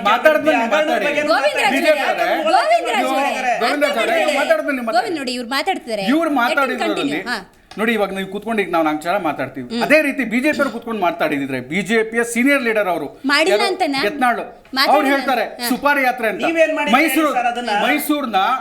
ಮೈಸೂರಿನ ಸಂಸದರಾಗಿದ್ದಂಥವ್ರು ಪ್ರತಾಪ್ ಸಿಂಹ ಅವರು ಅದೇ ಮೂಡ ಇದರಲ್ಲಿ ವಿಚಾರವಾಗಿ ಅಧಿಕಾರಯುತವಾಗಿ ಆ ಯಾತ್ರೆಯನ್ನ ಮುನ್ನಡೆಸಬೇಕಾಗಿದ್ದವರು ಪ್ರತಾಪ್ ಸಿಂಹ. ಅವರೇ ಹೇಳ್ತಾರೆ ಯಾತ್ರೆ ಸರಿ ಇಲ್ಲ, ಇದು ಉದ್ದೇಶ ಅಂತ. ಆ ಮೈಸೂರಿನ ಭ್ರಷ್ಟಾಚಾರ ಹಗರಣ ಮುಕ್ತ ಮಾಡ್ಬಿಟ್ಟು ಪರ್ಕೆ ಸಿಂಬಲ್ ಇಟ್ಕೊಂಡು ಎಲ್ಲ ಗುಡ್ಸಾಕ್ತಿವಿ ಅಂತ ಬಂದ್ರು. ಅವರ ಹಗರಣದಲ್ಲೇ ಎಲ್ಲಿದ್ದಾರೆ? ಪರ್ಕೆ ಸಿಂಬಲ್ ಹೇಳಿದ್ರು, ನಾವು ಹಗರಣ ಎಲ್ಲ ತೊಳೆದು ಗುಡ್ಸಾಕ್ತಿವಿ, ಭ್ರಷ್ಟಾಚಾರ ಮುಕ್ತವಾಗಿ ಗುಡ್ಸಾಕ್ತಿವಿ. ಇವರೇ ಹಗರಣ ಮಾಡಿ ಚೊಂಬು ತೋರಿಸ್ತಾ ಇದ್ದಾರೆ. ಹೌದು, ಚುಮ್ ತೋರಿಸ್ತಾ ಇದ್ದಾರೆ. ಚುಮ್ ಕೊಟ್ಟಿದ್ರಲ್ಲ, ಬಿಜೆಪಿ ಅವ್ರ ಜೊತೆ ಸೇರ್ಕೊಂಡು ಚುಮ್ ಕೊಟ್ಟಿದ್ರಲ್ಲ, ಕರ್ನಾಟಕದಲ್ಲಿ ಆತ್ಮಸಾಕ್ಷಿ ಮಾಡ್ಕೊಂಡಿದ್ರಲ್ಲ, ಮಾತಾಡ್ತಾರೆ. ಆತ್ಮಸಾಕ್ಷಿ ಮಾಡ್ಕೊಂಡಿದ್ರಲ್ಲ, ಒಂದು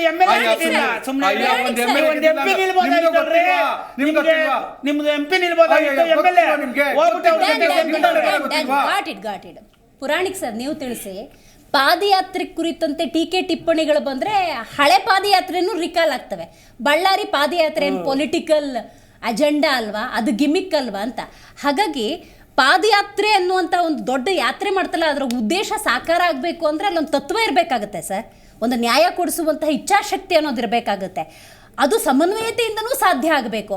ಈಗ ರಮೇಶ್ ಜಾರಕಿಹೊಳಿ ಒಂದು ದಿಕ್ಕು, ಈ ಕಡೆ ಯತ್ನಾಳ್ ಒಂದು ದಿಕ್ಕು, ಎಚ್ ಡಿ ಕುಮಾರಸ್ವಾಮಿ ಅವರು ಒಂದ್ಸಲ ಸ್ಟೇಟ್ಮೆಂಟ್ ಕೊಡ್ತಾರೆ, ಇವಾಗೇನೋ ಬದಲಾಗಿರ್ಬೋದು. ಇಂಥ ಸಮನ್ವಯತೆಯ ಕೊರತೆಯಿಂದ ನ್ಯಾಯ ಸಿಗುತ್ತಾ? ಬಲಿಪಶಿಗಳು ಯಾರು ಸರ್?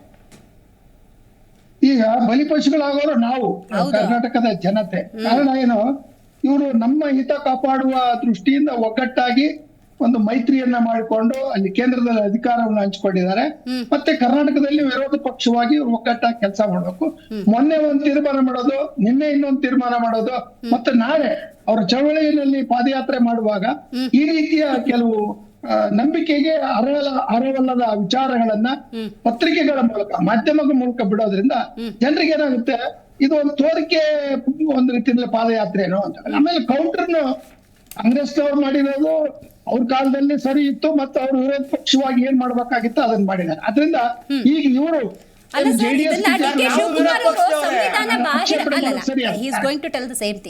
ಸಂವಿಧಾನ ಬಾಹಿರ ಅಂತಂದ್ರು ಸರ್ ಪಾದಯಾತ್ರೆನ, ಅದ್ ಹೇಗೆ ಸಂವಿಧಾನ ಬಾಹಿರ ಆಗುತ್ತೆ? ಇಲ್ಲ, ಸಂವಿಧಾನ ಪ್ರಜಾಪ್ರಭುತ್ವದಲ್ಲಿ ಪಾದಯಾತ್ರೆ ಮಾಡೋದು, ಪಬ್ಲಿಕ್ ಪ್ರೊಟೆಸ್ಟ್ ಮಾಡೋದು, ಅದು ಮೊದಲಿಂದಲೇ ಒಂದು ಹಕ್ಕಾಗಿದೆ. ಒಂದು ನೈತಿಕವಾದ ಒಂದು ಚಳವಳಿ ಆಗಿತ್ತು. ಉಪ್ಪಿನ ಸತ್ಯಾಗ್ರಹ ಆಗ್ಲಿ ಅಥವಾ ಕ್ವಿಟ್ ಇಂಡಿಯಾ, ಈ ರೀತಿಯ ಒಂದು ಮಹತ್ತರವಾದ ಇಡೀ ಜನರ ಒಂದು ಸದ್ಭಾವನೆಗಳನ್ನ ಒಗ್ಗಟ್ಟನ್ನ ತರ್ತಕ್ಕಂಥ ಹೋರಾಟ ಬೇರೆ. ಈಗ ನಡೀತಕ್ಕಂಥದ್ದು ಟೋಕನ್ ಪ್ರೊಟೆಸ್ಟ್, ಒಂದು ಟೋಕನ್. ಜನರಿಗೇನೋ ನಾವು ನಿಮ್ ಪರವಾಗಿದ್ದೇವೆ, ನಿಮ್ಮ ಹಣ, ನಿಮ್ಮ ಏನು ರಾಜ್ಯದ ಸಂಪತ್ತಿದನ್ನ ನಾವು ಲೂಟಿ ಮಾಡ್ಲಿಕ್ಕೆ ಅಥವಾ ದುರುಪಯೋಗ ಆಗ್ಲಿಕ್ಕೆ ಬಿಡೋದಿಲ್ಲ. ಅದು ಒಂದು ರೀತಿಯಲ್ಲಿ ನ್ಯಾಯಾಂಗವಾಗಿ ಅದು ತನಿಖೆ ಆಗಿ, ತನಿಖೆಯ ಮೂಲಕ ಏನ್ ತೀರ್ಮಾನ ಬರುತ್ತೆ ಅದನ್ನು ಒಪ್ತೇವೆ. ಈ ರೀತಿಯಲ್ಲಿ ಇವರು ಪ್ರತಿಭಟನೆಯನ್ನ ಮಾಡಬೇಕು. ಕನ್ಸ್ಟ್ರಕ್ಟಿವ್ ಅಪೋಸಿಷನ್, ರಚನಾತ್ಮಕವಾದ ವಿರೋಧ ಪಕ್ಷವಾಗಿ ಆಡಳಿತ ಪಕ್ಷದ ಲೋಪದೋಷಗಳನ್ನ ಅಥವಾ ಯಾವ ಈ ಒಂದು ರೀತಿ ಅನ್ಯಾಯಗಳನ್ನ ಮಾಡಿದ್ದಾರೆ ಅಂತಕ್ಕಂಥದ್ದನ್ನ ಆಧಾರ ಸಹಿತ ಜನರಿಗೆ ಇಡಬೇಕು. ಜೊತೆ ಕಾಂಗ್ರೆಸ್ನವರು ಇದು ನಿನ್ನೆ ಮಾಡಿದ್ದಾರೆ. ಈಗ ಅವ್ರು ಮಾಡ್ತಕ್ಕಂಥದ್ದೇನು, 20 ಅಥವಾ 21 ಹಗರಣಗಳನ್ನ ಮುಖ್ಯಮಂತ್ರಿಗಳು ನಮ್ಮ ಮೇಲೆ ಇರುವ ವಾಲ್ಮೀಕಿ ನಿಗಮದ ಆಪಾದನೆ ಇವೆರಡನ್ನೂ ಮೀರಿಸುವ ರೀತಿಯಲ್ಲಿ ನಿಮ್ಮ ಹಗರಣಗಳನ್ನ ನಾವು ಪ್ರತಿಯೊಂದಕ್ಕೂ ಪ್ರತ್ಯೇಕವಾಗಿ ತನಿಖೆ ಮಾಡ್ತೇವೆ. ಆ ತನಿಖೆ ಮಾಡ್ಲಿಕ್ಕೆ ನಮ್ಮಲ್ಲಿ ಇಷ್ಟು ಸಮಯವನ್ನು ನಾವು ತೆಗೆದುಕೊಂಡಿದ್ದು ತಪ್ಪು, ನಾವು ಈಗಾಗಲೇ ಮಾಡಬೇಕಾಗಿತ್ತು. ಮತ್ತು ಹೊಂದಾಣಿಕೆಯ ರಾಜಕೀಯ ಅಂತಕ್ಕಂಥದ್ದು ಜನರ ಭಾವನೆ. ಸರ್, ಇನ್ನೊಂದು ಪ್ರಶ್ನೆ. ಚಲವಾದಿ ನಾರಾಯಣ ಸ್ವಾಮಿ ಅವರು ಮಾತಾಡೋ ಸಂದರ್ಭದಲ್ಲಿ 8 ದಿವಸದ ಪಾದಯಾತ್ರೆಯ ನಂತರ ಸರ್ಕಾರ ಇರೋದಿಲ್ಲ ಅಂತ ಹೇಳಿದ್ರು ಸರ್. ಇದು ಸರ್ಕಾರ ಬೀಳ್ಸೋ ಪಾದಯಾತ್ರೆನಾ ಅಥವಾ ನ್ಯಾಯ ಕೊಡಿಸೋ ಪಾದಯಾತ್ರೆನಾ? ಇಲ್ಲ, ಹಾಸ್ಯಾಸ್ಪದವಾಗುತ್ತೆ. ಅದು ಹಾಸ್ಯಾಸ್ಪದವಾದ ಹೇಳಿಕೆ ಆಗುತ್ತೆ. ಕಾರಣ ಏನು, ಅವರು ಗವರ್ನರ್ ಈ ರೀತಿ ಒಂದು ನೋಟಿಸ್ ಕೊಟ್ಟಿದ್ದಾರೆ.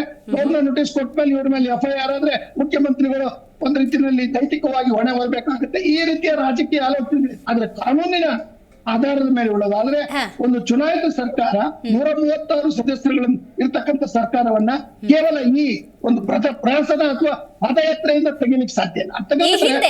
ಚುನಾವಣೆಯಲ್ಲಿ ಕಾಂಗ್ರೆಸ್ಗೆ ಹೆಚ್ಚು ಬಲ ಬರುತ್ತೆ. ಅದರಿಂದ ಅದರ ಜಾಗರೂಕತೆಯಿಂದ ಈಗಿರುವ ಅವಕಾಶವನ್ನ JDS BJP ಒಂದು ನ್ಯಾಯಬದ್ಧವಾಗಿ ಮತ್ತು ಪ್ರಾಮಾಣಿಕವಾಗಿ ಒಕ್ಕಟ್ಟಿನ ದೃಷ್ಟಿಯಿಂದ ಮಾಡಿದ್ರೆ ಬಹುಶಃ ಅವ್ರಿಗೊಂದು ರೀತಿಯ ಪಬ್ಲಿಸಿಟಿ ಸಿಗುತ್ತೆ. ಈ ಹಿಂದೆ BS ಯಡಿಯೂರಪ್ಪನವರು ಅಂದಾಗ ಪ್ರಾಸಿಕ್ಯೂಷನ್ ಅಂತ ಸಂದರ್ಭದಲ್ಲಿ ಅಧಿಕಾರ ಕಳ್ಕೊಳ್ಬೇಕಾಯ್ತು ಸರ್. ರೈಟ್ ನೌ ಪ್ರಾಸಿಕ್ಯೂಷನ್ ಅದಕ್ಕೆ ಪ್ರಯತ್ನಗಳು ಆಗ್ತಿರೋದ್ರಿಂದಾಗಿ ಅಂಥ ಸ್ಥಿತಿಯಲ್ಲಿ ಸಿದ್ದರಾಮಯ್ಯನವರು ಇದ್ದಾರಾ? ರೈಟ್ ನೌ ಸಿಚುವೇಶನ್ ನೋಡಿದ್ರೆ ಒಂದ್ ಲೈನ್ ಒಂದ್ ರೀತಿಯಲ್ಲಿ ಹೇಳಿದ್ರೆ ಕಾನೂನಿನ ಪ್ರಕಾರ ಸಿದ್ದರಾಮಯ್ಯನವರು ಇದರಲ್ಲಿ ನೇರವಾಗಿ ಇಲ್ಲ ಅಂತಕ್ಕಂಥದ್ದನ್ನ ಒಂದು ಟೆಕ್ನಿಕಲ್ ಆಗಿ ನಾವು ಹೇಳ್ಬಹುದು. ಆದ್ರೆ ಪರೋಕ್ಷವಾಗಿ ಅವರ ಪತ್ನಿ ಹೆಸರಲ್ಲಿರ್ತಕ್ಕಂಥ ಸಂಪತ್ತನ್ನ ಒಂದು ಚುನಾವಣೆಯ ಇದರಲ್ಲಿ ಅಫಿಡವಿಟ್ ಕೊಡುವಾಗ ಉಲ್ಲೇಖ ಮಾಡಿರೋದ್ರಿಂದ ಅವರ ಸಹಭಾಗಿತ್ವ ಜಾಯಿಂಟ್ ಆಗಿರೋದ್ರಿಂದ ಅವ್ರಿಗೂ ಒಂದು ರೀತಿಯಲ್ಲಿ ಹೊಣೆಗಾರಿಕೆ ಇದೆ. ಆದ್ರೆ ರಾಜೀನಾಮೆ ಕೊಡ್ತಕ್ಕಂಥದ್ದನ್ನ ಕೋರ್ಟಿನಲ್ಲಿ ಇವರ ಮೇಲೆ ಆಪಾದನೆಯಲ್ಲಿ ಚಾರ್ಜ್ ಶೀಟ್ ಹಾಕಿದಾಗ ಯಾವ ಯಡಿಯೂರಪ್ಪನವರು ರಾಜೀನಾಮೆಯನ್ನು ಕೊಟ್ಟು ಒಂದು ರೀತಿಯಲ್ಲಿ ನ್ಯಾಯ ಮಾರ್ಗದಲ್ಲಿ ನಡೀತಾರೆ ಅಥವಾ ನಡೆದೇ ಹೋದ್ರೆ ಕೋರ್ಟ್ ನನ್ನ ಮೇಲೆ ಆಕ್ಷೇಪಣೆ ಮಾಡ್ತಕ್ಕಂಥ ಸನ್ನಿವೇಶ ಬಂದ್ರೆ ಬಹುಶಃ ಆವಾಗ ಸಿದ್ದರಾಮಯ್ಯ ಈಗ ಅವರಿಗೆ ಇರ್ತಕ್ಕಂಥದ್ದು ನೈತಿಕ ಪ್ರಶ್ನೆ. ಕಾರಣ ಅವರು ಕ್ಯಾಬಿನೆಟ್ ಮೀಟಿಂಗ್ ಪ್ರಿಸೈಡ್ ಮಾಡಿಲ್ಲ. ಅದ್ರ ಅರ್ಥನೇ ನೈತಿಕವಾಗಿ ನಾನು ಅಲ್ಲಿ ಇರಬಾರ್ದು, ನನ್ನ ಪರ ವಿರೋಧ ತೀರ್ಮಾನ ಆಗಬಹುದು ಅಂತಕ್ಕಂಥದ್ದು. ಇದೇ ರೀತಿ ಸಾರ್ವಜನಿಕರ ಮುಂದೆ ಕ್ಯಾಬಿನೆಟ್ ಅನ್ನ ಇಡೀ ರಾಜ್ಯದ ಜನತೆಯ ಮುಂದೆ ಅವ್ರು ಹೇಗೆ ನಡ್ಕೊಳ್ತಾರೆ ಅಂತಕ್ಕಂಥದ್ದು ಅವರ ಒಂದು ವೈಯಕ್ತಿಕವಾದ ನೈತಿಕ ಒಂದು ವ್ಯಕ್ತಿತ್ವವನ್ನು ಪರಿಶೀಲನೆ ಮಾಡ್ತಕ್ಕಂಥ ಒಂದು ಅವಕಾಶ ಅಂತ ನನ್ನ ದೃಷ್ಟಿ. ರೈಟ್. ಕಾನೂನುಬದ್ಧವಾಗಿ ಸಂವಿಧಾನಬದ್ಧವಾಗೇ ಮಾಡ್ತಿರುವಂತಹ ಈ ಪಾದಯಾತ್ರೆಯನ್ನು ಕಾಂಗ್ರೆಸ್ ಹೇಗೆ ಪರಿಗಣಿಸುತ್ತೆ? ಈ ಹೋರಾಟವನ್ನು ಹತ್ತಿಕ್ಕೋ ಪ್ರಯತ್ನವನ್ನು ಮಾಡುತ್ತಾ ಆಡಳಿತ ಸರ್ಕಾರ? Let them do it. ಸಂವಿಧಾನಬದ್ಧವಾಗೇ ಮಾಡ್ತಿದ್ದಾರೆ ಅವರ ಹೋರಾಟ, ಅವರು ಮಾಡಲಿ, ನಮ್ಮ ಆಡಳಿತ ನಾವು ಮಾಡ್ತೀವಿ ಅಂತಾನೆ. Congress we have taken A very great step. Actually KPCC ಅಧ್ಯಕ್ಷರು ನಿನ್ನೆ ರಾತ್ರಿ 10:30 ಪ್ರೆಸ್ ಮೀಟ್ನ ಕರೆದು ನಮ್ಮ ಒಂದು ನಿಲುವೇನಿದೆ, ನೀವು ಬನ್ನಿ, ನೀವು ನಡೆಯುವಂತಹ ಹಾದಿನಲ್ಲಿ ನಾವು 21 ಅವರು ಮಾಡಿರ್ತಕ್ಕಂಥ ಹಗರಣಗಳನ್ನ ಬಿಚ್ಚಿ ಇಡ್ತಾ ಇದ್ದೀವಿ.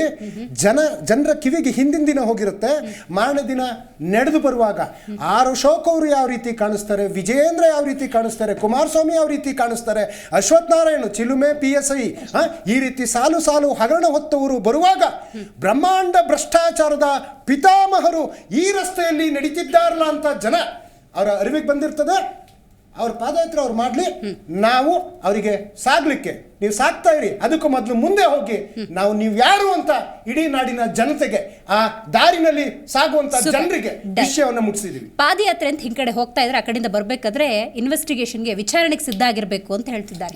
ಈಗ ನಾವು ಈ ಒಂದು ಪಾದಯಾತ್ರೆ ಉದ್ದೇಶ ಇರ್ತಕ್ಕಂಥದ್ದು ಜನರಿಗೆ ಮನದಟ್ಟು ಮಾಡ್ಬೇಕು ಈ ಹಗರಣದ ಬಗ್ಗೆ. ಹಿಂದೆ ಇವರು ಆಲ್ರೆಡಿ 40% ಅಂತ ಸುಳ್ಳು ಹೇಳ್ಕೊಂಬಂದು ಯಾವ ರೀತಿ ಏನನ್ನು ಪ್ರೂವ್ ಮಾಡಕ್ ಆಗದಲ್ಲೇ ಇವತ್ತು ಕಾಂಗ್ರೆಸ್ ಅವರು ಆ ಸ್ಥಿತಿಲಿದ್ದಾರೆ. ಒಟ್ಟಾಗಿ ಏನಂದ್ರೆ ಒಂದು ಕಾಂಗ್ರೆಸ್ಸರಿಗೆ ಇವತ್ತು ಭಯ ಶುರುವಾಗಿದೆ ಮೇಡಮ್. ಈ ರಾಜ್ಯದಲ್ಲಿ ಕಂಡರಿಯದ ಒಂದು ಏನು ಹಗರಣಗಳು ನಡೆದಿದೆಯಲ್ಲ, ಇದ್ರ ಬಗ್ಗೆ ಎಲ್ಲ ಒಂದ್ ಕಡೆ ಜನರಿಗೆ ತಲುಪಿಡುತ್ತೆ, ಜನರೆಲ್ಲ ಒಂದ್ ಕಡೆ ವಿರುದ್ಧವಾಗಿ ಇವತ್ತು ಮಾತಾಡ್ತಾ ಇದ್ದಾರೆ ಅಂತ ಹೇಳ್ಬಿಟ್ಟು ಇವತ್ತು ಸಿದ್ದರಾಮಯ್ಯನವ್ರ ಕುರ್ಚಿಗೆ ಒಂದು ಕುತ್ತು ಬಂದಿರೋದು ಕಾಂಗ್ರೆಸ್ನರಿಗೂ ಸಹಿಸಕ್ಕಾಗ್ತಲ್ಲ. ಅದಕ್ಕೋಸ್ಕರನೇ ಅವರು ಈ ಸಾಕಷ್ಟು ಸಮಸ್ಯೆಗಳ ಬಗ್ಗೆ ಹೋಗಿ ನೋಡೋಂಥ ಕಾರ್ಯಕ್ರಮ ಹಮ್ಮಿಕೊಬೇಕಾಯ್ತು. ಇವತ್ತು BJP ಮಾಡ್ತಾ ಇರ್ತಕ್ಕಂಥ ಜನರ ಪರವಾಗಿ ಮಾಡ್ತಾ ಇರ್ತಕ್ಕಂಥ ಯಾತ್ರೆಯನ್ನ ಏನನ್ನ ಮಾಡಿ ನಿಲ್ಲಿಸ್ಬೇಕು ಅನ್ನೋದು ಒಂದೇ ಒಂದು ಉದ್ದೇಶ. ಪರಮೇಶ್ವರ್ ಹೇಳ್ತಾ ಇದ್ರು, ನಾ ಪರ್ಮಿಷನ್ ಕೊಡಲ್ಲ ಅಂತ. ನಿಮ್ ಪರ್ಮಿಷನ್ ಯಾರಿಗ್ ಬೇಕು? ನಮಗೆ ಕೊಟ್ಟಿರೋದು ಜನ ಪರ್ಮಿಷನ್ ಹೋರಾಟ ಮಾಡೋದಿಕ್ಕೆ. ನಾವು ಹೋರಾಟ ಮಾಡ್ತೀವಿ. ಇದ್ರ ಜಯ ನಮ್ದೇ ಆಗುತ್ತೆ ಖಂಡಿತವಾಗ್ಲು. ಕಾಂಗ್ರೆಸ್ಸಿನ ಕುರ್ಚಿ ಅಳ್ಳಾಡ್ತಾ ಇದೆ ಖಂಡಿತವಾಗ್ಲು. ಅದು ಕೆಲವೇ ದಿನಗಳಲ್ಲಿ ಸಿದ್ದರಾಮಯ್ಯ ಚೇರಲ್ಲಿ ಇರ್ತಾರಲ್ಲ ಅನ್ನೋದು ಕೆಲವೇ ದಿನಗಳು ಬಾಕಿ ಇದೆ. ಅದು ನೋಡೋಣ ಯಾವ ರೀತಿ ಆಗುತ್ತೆ ಅನ್ನೋದನ್ನ ಕಾದ್ ನೋಡ್ಲಿ. JDS ತನ್ನ ಅಸ್ತಿತ್ವವನ್ನು ಉಳಿಸಿಕೊಂಡು ಪಾದಯಾತ್ರೆಯಲ್ಲಿ ಯಶಸ್ವಿಯಾಗುತ್ತಾ? ನಮ್ಗೆ JDS ಈಗಾಗಲೇ ಅಸ್ತಿತ್ವದಲ್ಲಿ ಇದೆ. ಮೈತ್ರಿ ಅಂದ ತಕ್ಷಣ ವಿಲೀನ ಏನಾಗಿಲ್ಲ. ನಮ್ಗೆ ಏನಂದ್ರೆ ಈಗ BJP ಅವ್ರು ಮಾಡಿರ್ಲಿ, JDS ಅವ್ರು ಮಾಡಿರ್ಲಿ, ಕಾಂಗ್ರೆಸ್ನವ್ರು ಮಾಡಿರ್ಲಿ, ಓಕೆ, ಹಗರಣ ಅಂದರೆ ಹಗರಣನೇ. ಅದಕ್ಕೆ ಒಂದು ಏನು ಕಾನೂನು ಹೋರಾಟ ಮಾಡಿ, ಇಲ್ಲ ಹಿಂದೆ ನೀವು ನೋಡಿದ್ದೀರಾ, ರಾಮಕೃಷ್ಣ ಹೆಗ್ಡೆ ಅವರು ಇರ್ಬೋದು, ಕೆಲವು ಮುಖ್ಯಮಂತ್ರಿಗಳು ಹಗರಣಗಳು ಬಂದವು, ಅವರು ಹಗರಣ ಅಂದ ತಕ್ಷಣ ರಾಜೀನಾಮೆ ಕೊಟ್ಟು ಆಮೇಲೆ ಮುಕ್ತರ. ಆ ರೀತಿ ಸಿದ್ದರಾಮಯ್ಯನವರು ಈಗ ಆಪಾದನೆ ಬಂದಿದೆ, ಆಪಾದನೆ ನಿವಾರಣೆ ಮಾಡ್ಕೊಳ್ರಿ, ಕಾನೂನು ಹೋರಾಟ ಮಾಡಿ, ಆಮೇಲೆ ಅಧಿಕಾರಕ್ಕೆ ಬನ್ನಿ. ಸುಮ್ಮನೆ ಈಗ ನೀವು ಅಧಿಕಾರದಲ್ಲಿ ಇದ್ಕೊಂಡು ಹೋಗಿ ಜನತಾ ನ್ಯಾಯಾಲಯಕ್ಕೆ ನೆಕ್ಸ್ಟ್ ಹೋಗಿ ಕಾನೂನು ವಿರುದ್ಧ ಈಗ ನಾವು ಆಪಾದನೆ ಮಾಡ್ತಾ ಇದ್ದೀವಿ, ನೀವು ಮೂಢ ಹಗರಣ ಆಗಿದೆ, ನೀವಿಲ್ಲ ಅಂತ ವಾದಿಸಿ, ಅದುವರೆಗಾದ್ರೂ ಸೀಟ್ ಬಿಟ್ಕೊಡಿ. ಬೇರೆಯವರು ಯಾರಿಗೆ?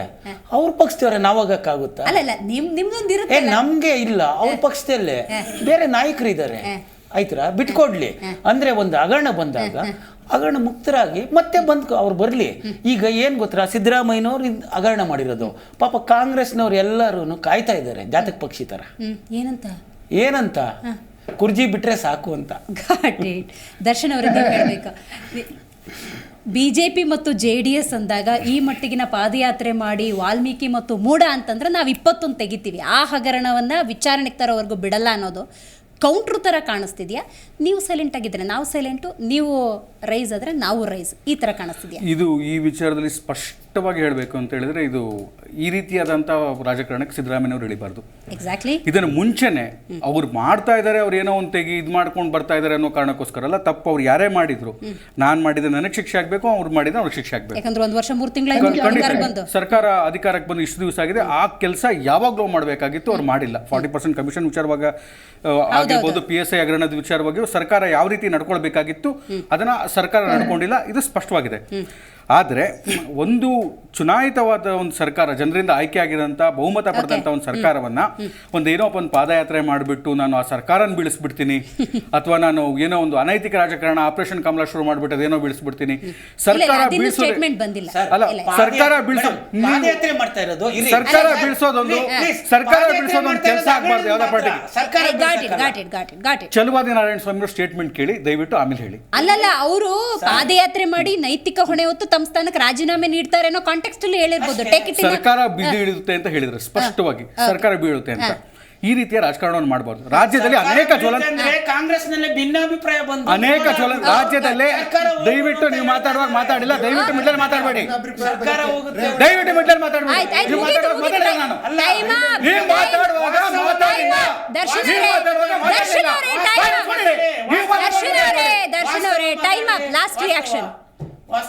ರಾಜ್ಯದಲ್ಲಿ ಅನೇಕ ಜ್ವಲಂತ ಸಮಸ್ಯೆಗಳಿದೆ. RRB ಎಕ್ಸಾಮ್ಸ್ ಅಲ್ಲಿ ಕರ್ನಾಟಕದ ಆಸ್ಪಿರೆಂಟ್ಸ್ ಗಳಿಗೆ ಸ್ಥಾನ ಸಿಗಬೇಕು. ಮತ್ತೆ ಬಜೆಟ್ ನಲ್ಲಿ ಕರ್ನಾಟಕಕ್ಕೆ ಸರಿಯಾಗಿ ಅಲೋಕೇಶನ್ಸ್ ಆಗ್ತಾ ಇಲ್ಲ. ಇನ್ಫ್ರಾಸ್ಟ್ರಕ್ಚರ್ ಅಲ್ಲಿ ಕರ್ನಾಟಕ ಫಂಡ್ ಬರ್ತಾ ಇಲ್ಲ. ಆಮೇಲೆ ಅನೇಕ ಇದಕ್ಕೆ ಕರ್ನಾಟಕದಲ್ಲಿ ಗಣಿ ಸಿಕ್ಕಿದೆ, ಇದು ಲಿಥಿಯಂ ನಿಕ್ಷೇಪ ಸಿಕ್ಕಿದೆ ಅನ್ನೋ ಕಾರಣಕ್ಕೋಸ್ಕರ ಅಕ್ರಮವಾಗಿ ಗಣಿಗಾರಿಕೆ ಮಾಡ್ಕೊಳ್ಳೋದಕ್ಕೆ ಬೇರೆ ಬೇರೆ ರಾಜ್ಯದ ಉದ್ಯಮಿಗಳಿಗೆ ಬರ್ತಾ ಇದ್ದಾರೆ. ರಾಜ್ಯದ ಪರಿಸರ ಉಳಿಸ್ಕೋಬೇಕಾದಂತ ಸವಾಲು ನಮ್ಮ ಹತ್ರ ಇದೆ. ಈ ವಿಚಾರದ ಬಗ್ಗೆ ವಿರೋಧ ಪಕ್ಷಗಳು ಹೋರಾಟ ಮಾಡಬೇಕು. ಪ್ರವಾಹದ ಸಂದರ್ಭದಲ್ಲಿ ರಾಜ್ಯದ ಜನತೆಯ ಪರವಾಗಿ ನಿಲ್ಲಬೇಕು. ನೈಸ್. ದರ್ಶನ್ ಜೈನ್ ಅವರು, ಗೋಪಾಲ್ ಅವರು, ಗೋವಿಂದರಾಜ್ ಅವರು, ದರ್ಶನ್ ಅವರು, ಹಾಗೆಯೇ ಚಂಬಿ ಪುರಾಣಿಕ್ ಸರ್ ಕಾರ್ಯಕ್ರಮದಲ್ಲಿ ಭಾಗಿಯಾಗಿದ್ದಕ್ಕಾಗಿ ಧನ್ಯವಾದಗಳು. ಪಾದಯಾತ್ರೆಯ ಪಾಲಿಟಿಕ್ಸ್ ಇದು. ಅಫ್ಕೋರ್ಸ್ ಆಡಳಿತ ಪಕ್ಷದ ಕೆಲಸ ಮಾಡುತ್ತೆ, ವಿರೋಧ ಪಕ್ಷ ಸಂವಿಧಾನಬದ್ಧವಾಗಿ ಪಾದಯಾತ್ರೆಯನ್ನು ಹೊರಟಿದ್ದಾರೆ. ನೋಡಬೇಕು ಇದೆಲ್ಲಿಗೆ ಬಂದು ನಿಂತ್ಕೊಳ್ಳುತ್ತೆ ಅಂತ ಹೇಳಿ. ಆದರೆ ಅಂತಿಮವಾಗಿ ನಮಗನ್ಸಿದ್ದು ಒಂದೇ, ಎಲ್ಲರೂ ಅವರೇ. ಇವರ ನಡುವೆ ಬಲಿಪಶು ಆಗ್ತಿರೋದು ಸೋಕಾಲ್ಡ್ ಮತದಾರರು ಅಥವಾ ಜನಸಾಮಾನ್ಯರು. ಹಾಗಾಗಿ ಯಾವುದೇ ಸಂದರ್ಭದಲ್ಲಿ ಜನಸಾಮಾನ್ಯರಿಗೆ ಅನ್ಯಾಯವಾಗದಂತೆ, ಅವರು ದುಡಿದ ಹಣಕ್ಕೆ ಧಕ್ಕೆಯಾಗದಂತೆ ವಿರೋಧ ಪಕ್ಷಗಳು ಕಾರ್ಯನಿರ್ವಹಿಸಬೇಕು. ಆಡಳಿತ ಪಕ್ಷ ಕೂಡ ಕಾರ್ಯವೈಖರಿಯನ್ನು ತೋರಿಸಬೇಕು ಅಂತ ಹೇಳ್ತಾ ಇವತ್ತಿನ ಕಾರ್ಯಕ್ರಮವನ್ನು ಮುಗಿಸೋಣ. ನೋಡ್ತಾ ಇರಿ ಜೀ ಕನ್ನಡ ನ್ಯೂಸ್, ಸತ್ಯವೇ ಸುದ್ದಿಯ ಜೀವಾಳ.